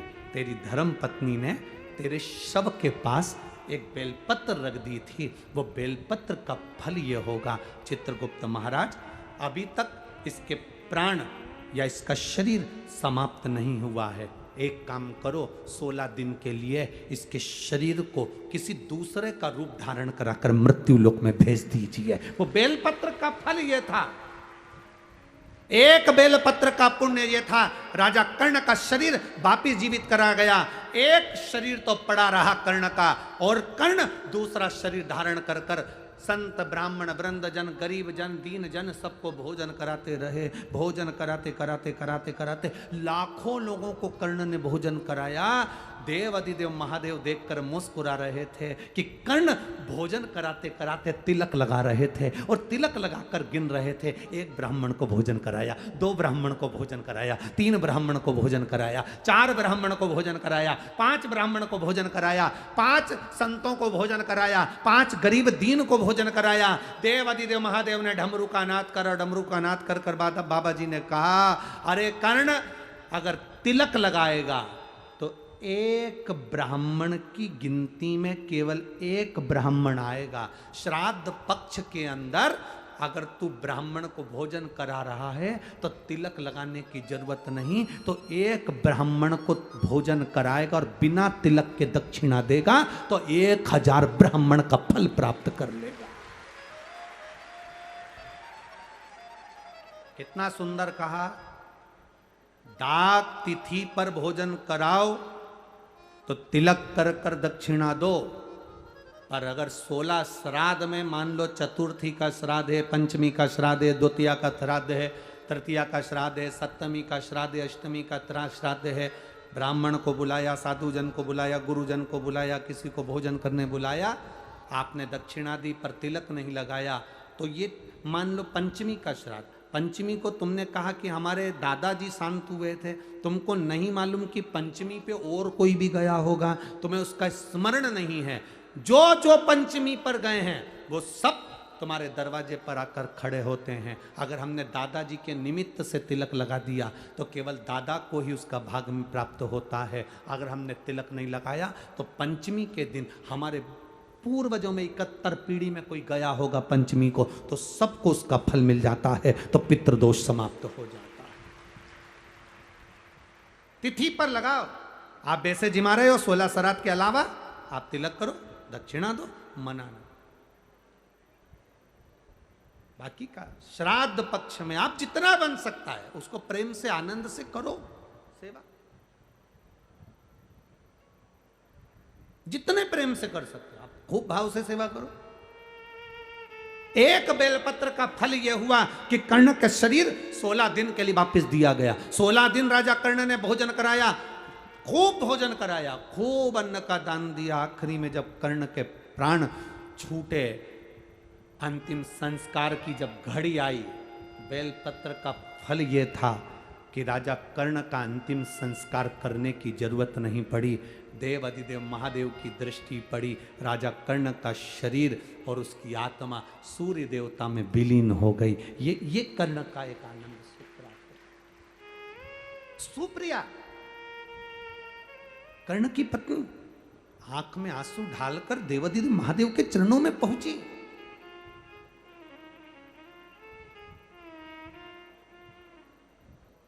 क्या मेरा पति नरकों का भोग भोग रहा?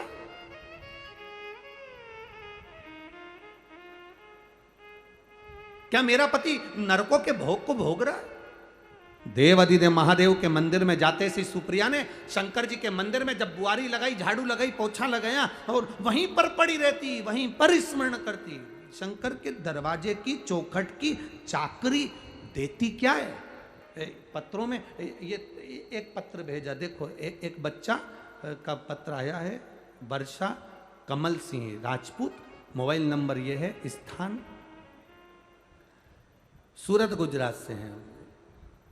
मोनिल राजपूत अपने बेटे, मेरे जुड़वा 2 बच्चे हुए थे जिसमें से एक बच्चे की आंख की रोशनी और कान का सुनना बंद था, उसको मशीन फिट करवा दी थी कान के अंदर, शरीर के अंदर भी मशीन फिट करी, शरीर के बाहर भी मशीन फिट करी, जिसका हम फोटो लगाएं, तो भी उसको सुनाई नहीं देता था, आंख से दिखाई नहीं देता था।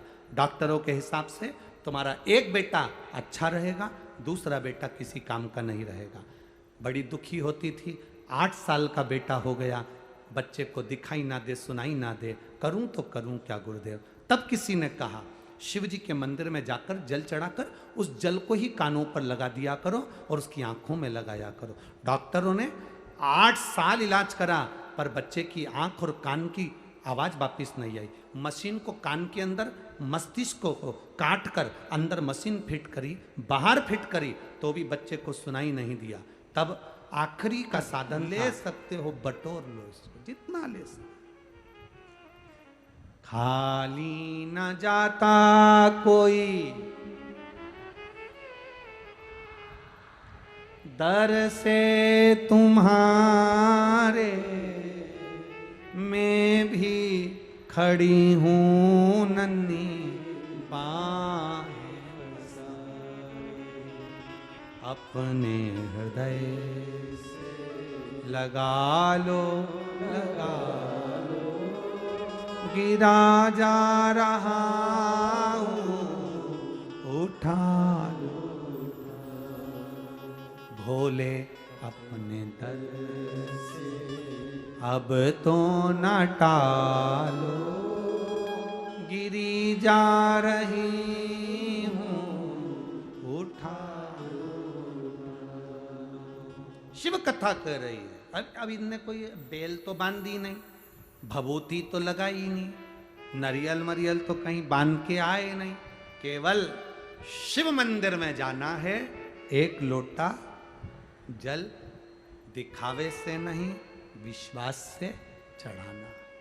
भरोसा तुम्हारा पक्का होना चाहिए, कोई दूसरा नहीं करेगा। तुमको छींक आई ना, छींकना तुम्हें पड़ेगा। खांसी तुमको आई ना, खांसना तुमको पड़ेगा। खांसी तुमको आ रही हो और तुम अपनी बहू से कहो खांस खांस, बहू खांसेगी, बहू भी कह देगी सासू खांसी तो तेरे को आ रही। छींकना तुमको आ रहा है और तुम मुंह खोल के बैठे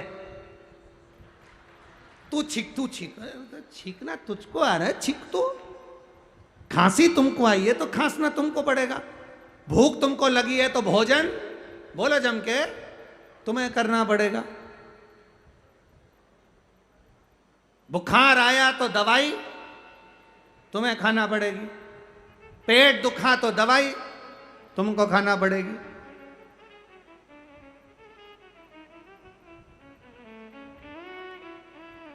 कर्म तुम्हारे बेकार हैं, उसको कोई दूसरा नहीं काटेगा।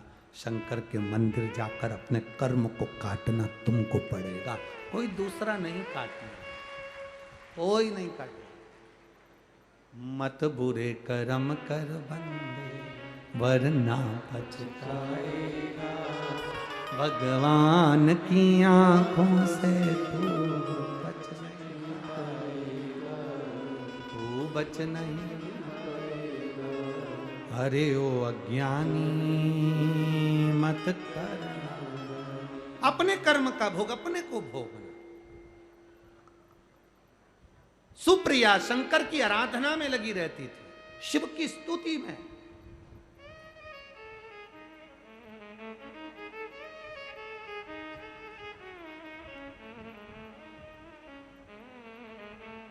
अपने बेटे को वृषकेतु को सुप्रिया ने एक बेलपत्र का फल जो दिखाया तो वृषकेतु भी जान गया कि बेलपत्र का रस तत्व क्या है।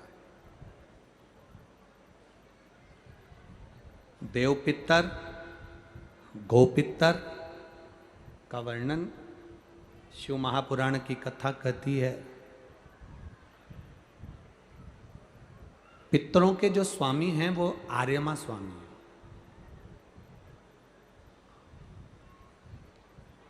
आर्यमा देवपितर किसको कहते हैं?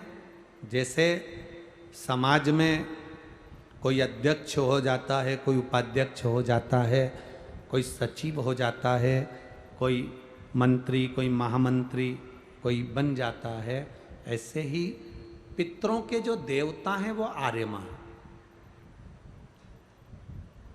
पितरों के जो देवता हैं वो आर्यमा। आर्यमा ने एक निर्णय बना रखा है, अपना एक सभा बना रखी है। उस सभा में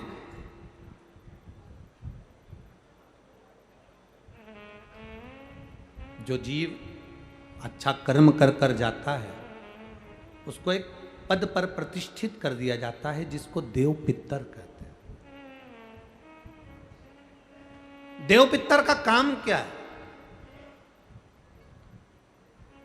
कोई तुमसे पूछे कि पितर और देव पितर में अंतर क्या है, पितर और देव पितर में अंतर क्या आता है, देव पितर का कार्य क्या है?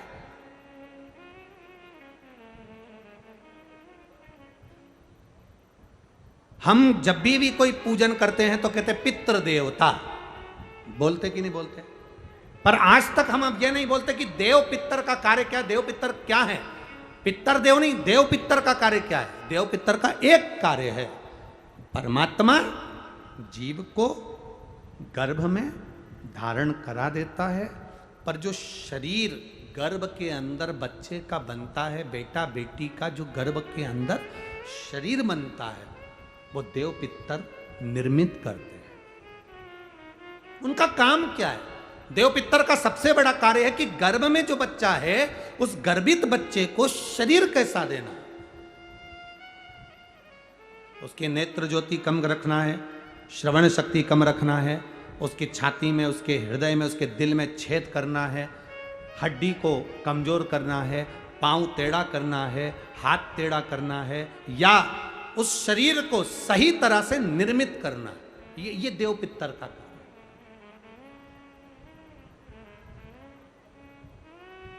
ये देव पितर का काम।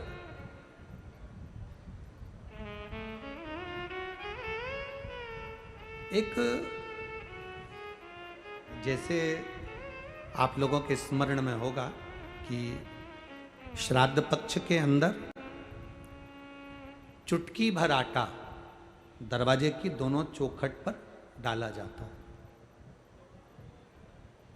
किसी किसी के यहाँ दरवाजे पर आटे से रंगोली बनाई जाती है। कहीं देखी है आप लोगों ने कि नहीं देखी है? स्मरण में होगा किसी के, दरवाजे पर आटा डाला जाता है, वो देव पितर के भाव से डाला जाता है। जिस बेटे बेटी का मंगल विवाह नहीं हो रहा हो, शुभ कार्य की सूचना नहीं आ रही हो, बहुत दिनों से एक फाइल कहीं लगी हुई है, अटकी हुई है, नहीं काम हो रहा, हम उनसे कहेंगे ये जो 16 दिन श्राद्ध के हैं, जितने दिन निकल गए, जितने दिन बचे हैं उन दिन में आपके दरवाजे के बाहर एक चुटकी घर से आटा लाकर चौखट के इस ओर, चौखट के उस ओर, दोनों जगह चुटकी भर आटे को डालना प्रारंभ करो। 16 दिन श्राद्ध के पूर्ण हो। जब अमावस्या आए, किसी जलाशय, सरोवर, तालाब, बावड़ी, कुआं, उसके पास में घी का दिया लगाकर आना, बाबा से प्रार्थना कर कर आना। केवल 22 से 24 दिन निकलते हैं और घर में कोई शुभ कार्य की सूचना आना प्रारंभ हो जाती है। वो देव पितर का कार्य, वो कार्य देव पितर का। वो देव पितर किस तरह से करेगा? बेटे की शादी, बेटी की शादी, हम कहें किसी के 42 साल भी अगर उम्र हो गई है, 40 साल, 42 साल, 35 साल, 38 साल, शादी नहीं हो रही तो कर कर देखना, एक बार बाबा से प्रार्थना कर कर देखना। देव पितर का कार्य क्या है? घर में शुभ कार्य को करवाना, घर में अच्छी चीजें लाना, गर्भ में जो बच्चा है उस बच्चे को शरीर पूरा देना, ये देव पितर का कार्य है। पितृदेव और देव पितर में बहुत अंतर है, बहुत अंतर। एक चुटकी आटा, अब तो थोड़ा सा रंगोली का काम ज्यादा हो गया, नहीं तो हमने पहले भी कथाओं में कहा है कि 3 जगह पर आटे की रंगोली काम करती है, जिसका फल 1000 गुना होता है। 3 जगह पर आटे की रंगोली काम करती है, हमने पहले भी कहा। पहला, पितरों की पूजन हो रही हो, पितरों का पाटा भरा रहा हो, पितरों के लिए जोत लग रही हो, पितरों के लिए या अन्य स्थान पर कहीं पूजन हो, तो वहाँ पर आटे की रंगोली काम आती है। वहाँ पर रंग बिरंगी या पत्थर की रंगोली नहीं, मिट्टी की रंगोली नहीं, आटे की रंगोली काम आती है। दूसरे नंबर पर, तुम्हारे घर में यज्ञ हो रहा हो, घर के बाहर यज्ञ हो रहा हो, यज्ञ चल रहा हो, उस यज्ञ में 3 परिधियां बनती हैं ब्रह्मा विष्णु महेश की। देखिए आप लोगों ने, यज्ञ कुंड जो बनाया जाता है, उस यज्ञ कुंड पर पत्थर की रंगोली नहीं, मिट्टी की रंगोली नहीं, आटे की रंगोली डलना चाहिए। ये पहले डलती थी, अब लोगों ने फैशन में दूसरी डालना प्रारंभ कर दी।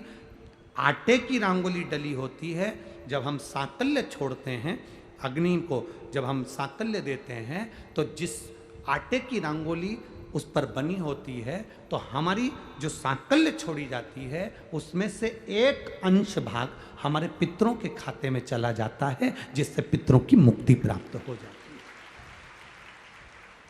तीसरा, आटे की रंगोली तीसरी, घर में शादी हो रही हो, मंडप बंधा हो, उस मंडप के नीचे जब पूजन हो रही हो, उस समय पर पत्थर की या मिट्टी की रंगोली नहीं।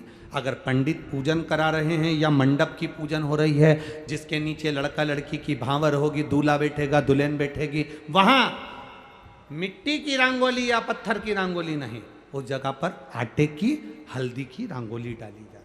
अब आपके यहाँ डालते कि नहीं डालते पता नहीं, पर हमारे यहाँ शास्त्र रीति कहती है ये 3 जगह की जो रंगोलियाँ हैं, ये हमको आटे की रंगोली डलने से, क्यों शादी के मंडप में पत्थर की रंगोली या मिट्टी की रंगोली क्यों नहीं डाली जाती? शादी के मंडप में, यहाँ दूल्हा दुल्हन की शादी होती है, वहाँ पंडित जी भी आटे की रंगोली डाल देते हैं, घर की बहन बेटियाँ आटे की रंगोली डाल देती है। उसका कारण क्या होता है? जिसकी शादी में मंडप के नीचे आटे की रंगोली डलती है, वहाँ पितरों को निमंत्रण नहीं देने की जरूरत पड़ती। वहाँ पितर उस वर कन्या को आशीर्वाद देते हैं, जिससे उनका वंश बढ़ता है, वंश रुकता नहीं। और ये निश्चित है, जिसकी शादी में, जिसके विवाह में आटे की रंगोली डलकर भांवर हुई होगी, उसके घर में संतान सुख रुक नहीं सकता, उसके यहाँ संतान का सुख होता ही है। जिसके यहाँ आजकल ये पत्थर रंगोली डाल देते हैं, डाल दिया और कह दिया बस, क्योंकि आजकल फैशन में तो दुनिया जी रही है, तो वो आटे की रंगोली कौन डाले, तो वो फैशन में चल गया, तो संतान की प्राप्ति में भी थोड़ा सा, अब तुम देखो पहले का समय आज का समय कितना अंतर है महाराज।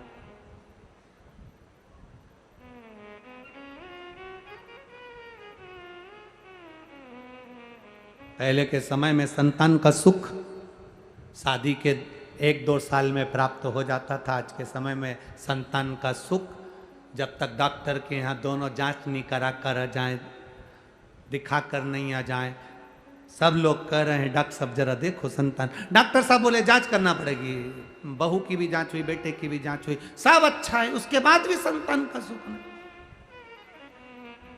उसके बाद भी संतान की प्राप्ति नहीं। शिव तत्व को जानिए। शिव महापुराण की कथा कहती है 3 जगह आटे की रंगोली की मूलता है। बोलेंगे आप लोग, पहला स्थान दरवाजे की चौखट, दूसरा स्थान बोलते जाओ जल्दी, यज्ञ कुंड, तीसरा स्थान शादी का मंडप, जहां पर भले चुटकी भर आटे की रंगोली बने पर वो जरूरी है। 3 स्थान आटे की रंगोली के मिले। ये उसी तरह है जैसे तुम्हारे दरवाजे पर तुम मोती की बंदरवाल लगा लो, चमकदार बंदरवाल लगा लो, हाथ से बनी हुई बंदरवाल लगा लो, पर जब तक तुम आम के पत्ते की बंदरवाल नहीं लगाते तब तक घर में लक्ष्मी का प्रवेश नहीं होता है। आम के पत्ते की बंदरवाल।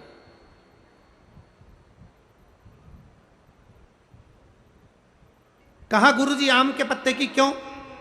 तो शास्त्र कहता है, शिव महापुराण में उमाखंड कह रहा है, कामदेव आम के पल्लव में छुपकर बाण मार रहे थे। कहां छुपे थे? आम के पल्लव में, आम के पत्तों में छुपकर कामदेव बाण चला रहे। भगवान शंकर का जब तीसरा नेत्र खुला, कामदेव आम के वृक्ष पर भस्म हो गए। आम का वृक्ष जलने लगा, आम के पत्तों में अग्नि प्रकट होने लगी। तब वरुण देव आए और वरुण देव ने आकर हाथ जोड़कर निवेदन करा, बाबा बाबा। भोलेनाथ जी बोले, क्या बात है वरुण? वरुण जी कहते हैं, इस आम के वृक्ष ने तो कुछ नहीं बिगाड़ा, फिर ये क्यों जल रहा? आप कृपा करिए, दया करिए।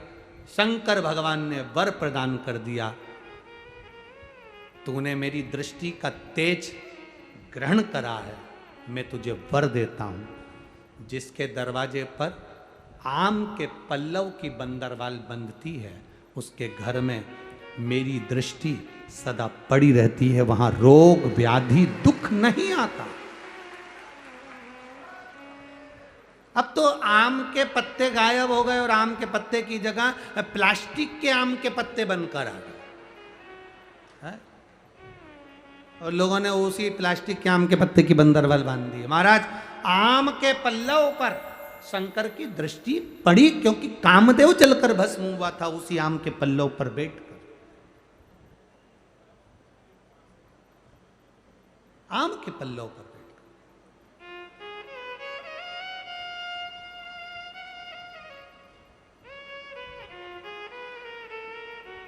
महाराज, शिव कथा कर रही है, भगवान शंकर का संवाद कर रहा है, भगवान शंकर का स्मरण कर रहा है।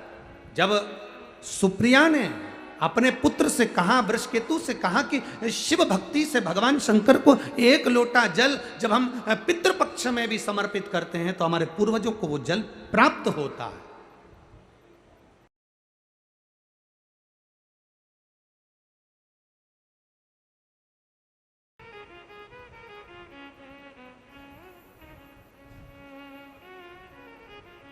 तेरी कृपा बिना न हिले एक भी, लेते हैं श्वास तेरी कृपा से। बखान क्या करूं मैं राखों के ढेर का, चपटी भभूत में खजाना।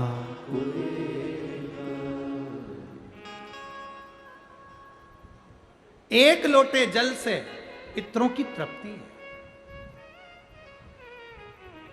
कैसे महसूस करोगे? तारकासुर के पिता बजरंगासुर,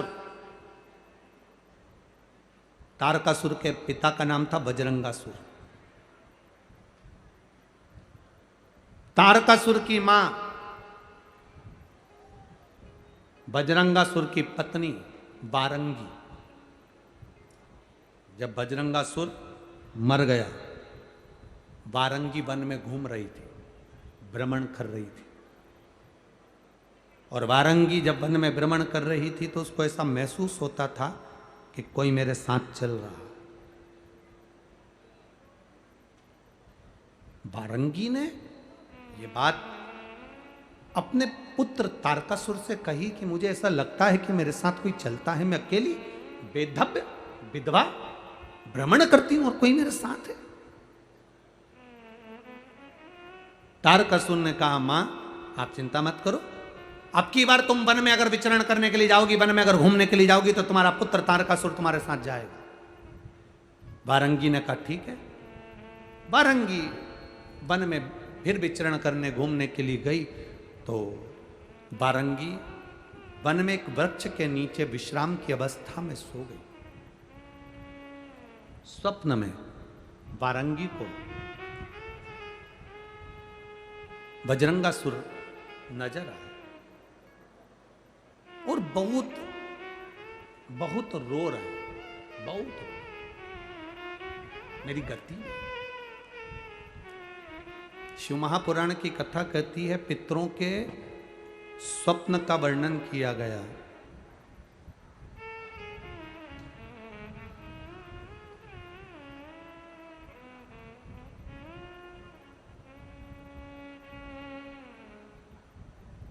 शिव महापुराण में पितृ मरे हुए व्यक्ति जो चला गया वो व्यक्ति तुम्हें रोता हुआ नजर आ रहा है तो समझ लेना कि घर में कोई व्याधि, कोई तकलीफ, कोई कष्ट आने वाला है। पितृ अगर रोते दिख रहे हैं तो व्याधि, कष्ट आने वाला है। पितृ हंसते हुए नजर आ रहे हैं तो समझ लो कोई सुख की घड़ी हमारे यहां आने वाली। और पितृ स्वप्न में अगर कह रहे हैं कि मुझे भूख लग रही है, प्यास लग रही है, पानी पिला दो, भोजन करा दो, समझ लो घर में कोई बड़ी बीमारी प्रवेश करने वाली है। उस बीमारी का प्रवेश हमारे घर में हो रहा है। पितृ गए हुए जीव, पितृ घर में अगर भ्रमण करते नजर आ रहे हैं, पूरे घर में घूमते हुए नजर आ रहे हैं, छत पर, कमरे में, कक्ष पर, अपने परिंदे पर, रसोई घर में काम करते नजर आ रहे हैं, व्यापार में, व्यवसाय में पितृ भ्रमण करते, जो गया हुआ जीव है वो घूमता नजर आ रहा है, तो शिव महापुराण की कथा कहती है उस जीव को कुछ करने की जरूरत नहीं पड़ती। पितृ घूमते हुए जब नजर आते हैं, जब हमारे पितृलोक में आराम से निवास करते हैं और आनंद से रहते हैं। चार तरह के स्वप्न हैं, रोता हुआ देखना, हंसता हुआ देखना, भ्रमण करते हुए देखना, भूख और प्यास में व्याकुल देखना। इन चारों स्वप्न के लिए शिव महापुराण की कथा कहती है ये चार स्वप्न पितरों के। आप में से ऐसा नहीं कि कोई के सपने में नहीं आते। किसी को लगता है मेरे पीछे कोई आ रहा है, रात को एकदम सो रहे हो और सोते सोते भरचक नींद में सो रहे हो और एकदम तुम्हारी नींद झपट कर कोई स्वप्न देखते देखते या अचानक एकदम चटकार खुल जाए, समझ लेना कि कोई पितृ की कृपा आप पर हुई है, कोई अनहोनी होने वाली थी, इसलिए उसने जगा दिया, जगा कर तुमको चेता दिया। ये पितृ कृपा से जगा कर चेता दिया उसने, ये पूर्वजों की कृपा से, पितृ कृपा से होता। शिव महापुराण की कथा कहती है मान लो अगर ये चार स्वप्न, जैसे वारंगी कह रही है तारकासुर से, पुत्र तारकासुर मुझे ये स्वप्न नजर आ रहा है, मैंने स्वप्न में पिता को रोते हुए जाना है, मैंने तुम्हारे पितरों को रोते हुए जाना है। तारकासुर कहते हैं माँ तो चिंता मत कर, अब तो मैं पूरे जितने लोक हैं, देवलोक, असुर लोक, दानव लोक, जितने भी लोक हैं, इंद्र लोक, बैकुंठ लोक, सबको मैं जीत लूंगा, अपना बना लूंगा। मेरे पिता की अगर गति नहीं हुई तो मैं किसी देवता की गति नहीं होने दूंगा। तब असुर तारकासुर को क्रोध आ गया। तारकासुर ने चारों तरफ आक्रमण करना प्रारंभ कर दिया। इंद्रलोक अपना बना लिया, देवलोक अपना बना लिया, पितृलोक, सारे लोकों पर तारकासुर ने अपना आधिपत्य स्थापित कर लिया। सारे लोकों पर आधिपत्य अपना कर। अब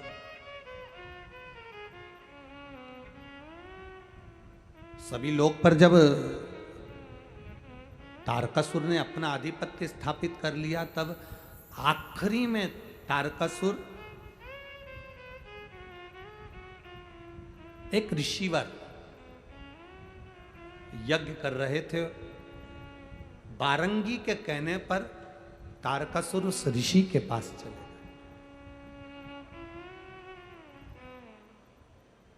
हाथ जोड़कर, तारकासुर ने अभी तक हाथ किसी के नहीं जोड़े थे, केवल वर चाहिए था तो ब्रह्मा जी के हाथ जोड़े थे, बाकी के किसी के नहीं जोड़े। आखिरी में हाथ जोड़कर ऋषिवर से कहा, बारंगी ने, मेरा पति मुक्ति नहीं हुई, मुक्ति नहीं। तो कहा, ऋषिवर बोले कि एक काम करो कि पितरों के निमित्तार्थ भोजन की व्यवस्था किसी दीन को, किसी गरीब को, किसी दुखी को, किसी ब्राह्मण जनादि को करो। अब तारकासुर अगर किसी को निमंत्रण देगा तो कोई ब्राह्मण भोजन करने आएगा क्या? जम के तो बोलो जरा।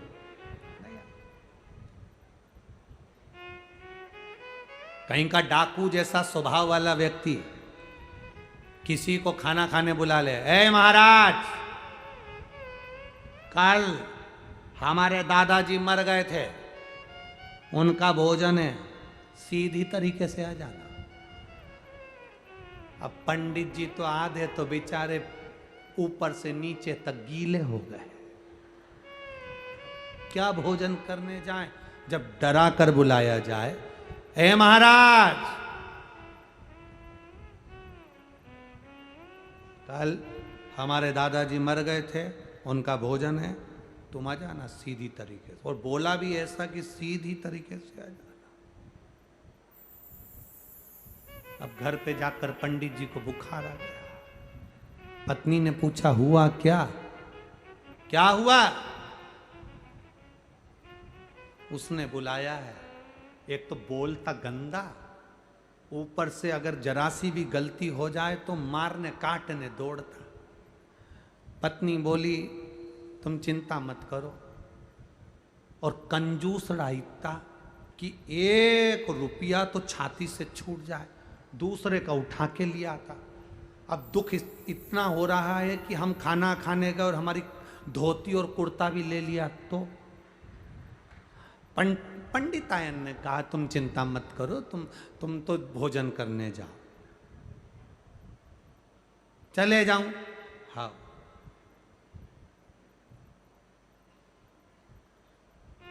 पक्का? पक्का। तू तेरी साड़ी तैयार रखना, मेरा भरोसा नहीं। पता नहीं बोली, फालतू की बात करते हो, दोनों बच्चों को ले जाओ। 2 से क्या होगा, तो 6 ही ले जाओ। उसने कहा 6 ही बच्चों को ले जाता हूं। उसको गुस्सा आएगा तो 7 में विभाजित हो जाएगा।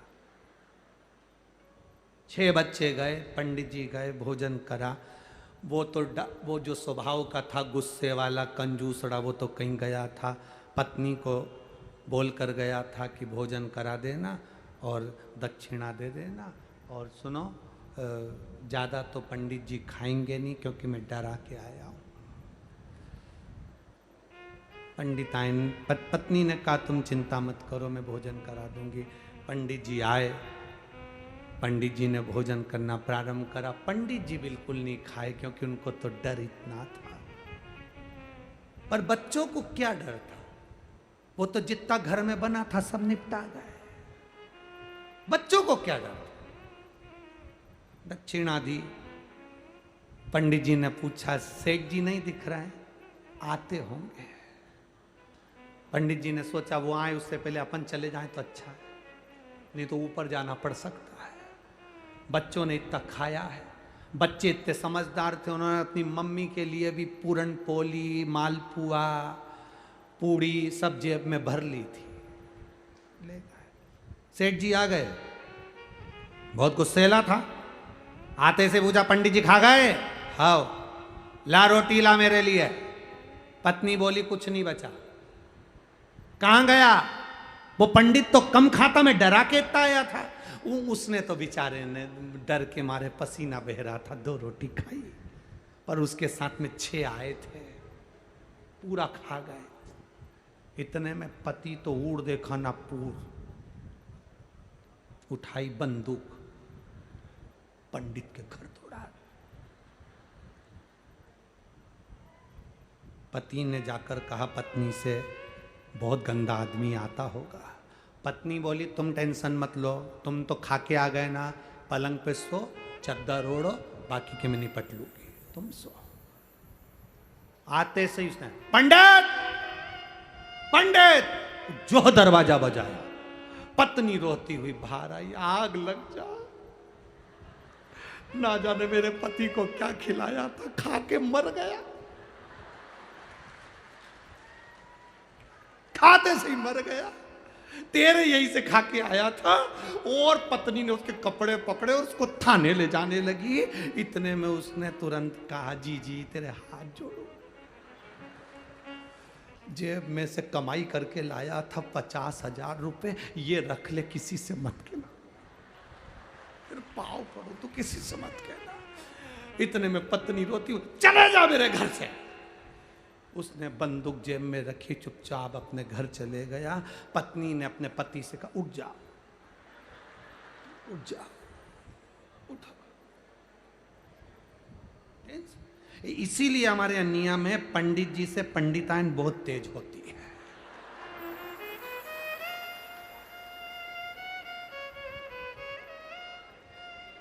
अब लोग हमसे कहते, गुरुजी तुम्हारी पंडिताइन,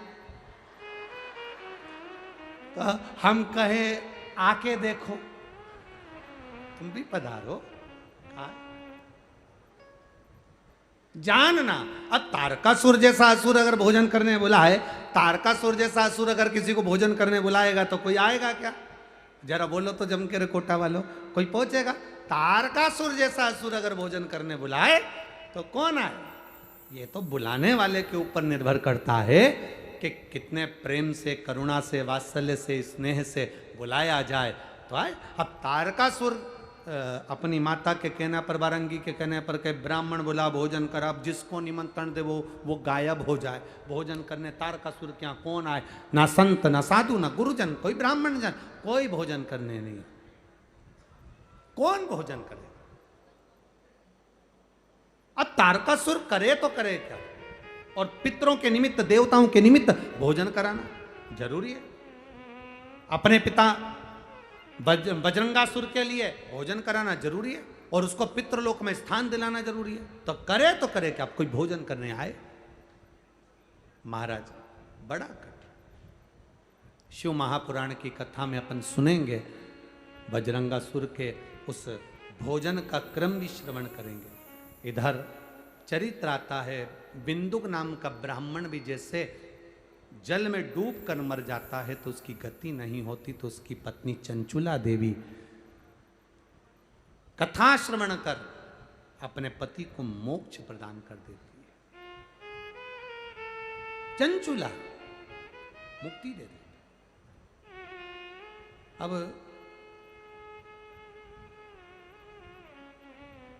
तुमरुका जी कथा करते हैं, चंचुला देवी शिवजी से कहकर ईश्वर जी और गोरा जी बनकर शंकर पार्वती जी आते हैं, कथा के यजमान बनकर कथा श्रवण करते हैं। जोरदार ताली बजाएं ईश्वर जी और गोरा जी के लिए। शिव पार्वती जी गणा और गौर बनकर ईश्वर जी और गोरा जी बनकर पधारे हैं। कल की कथा में अपन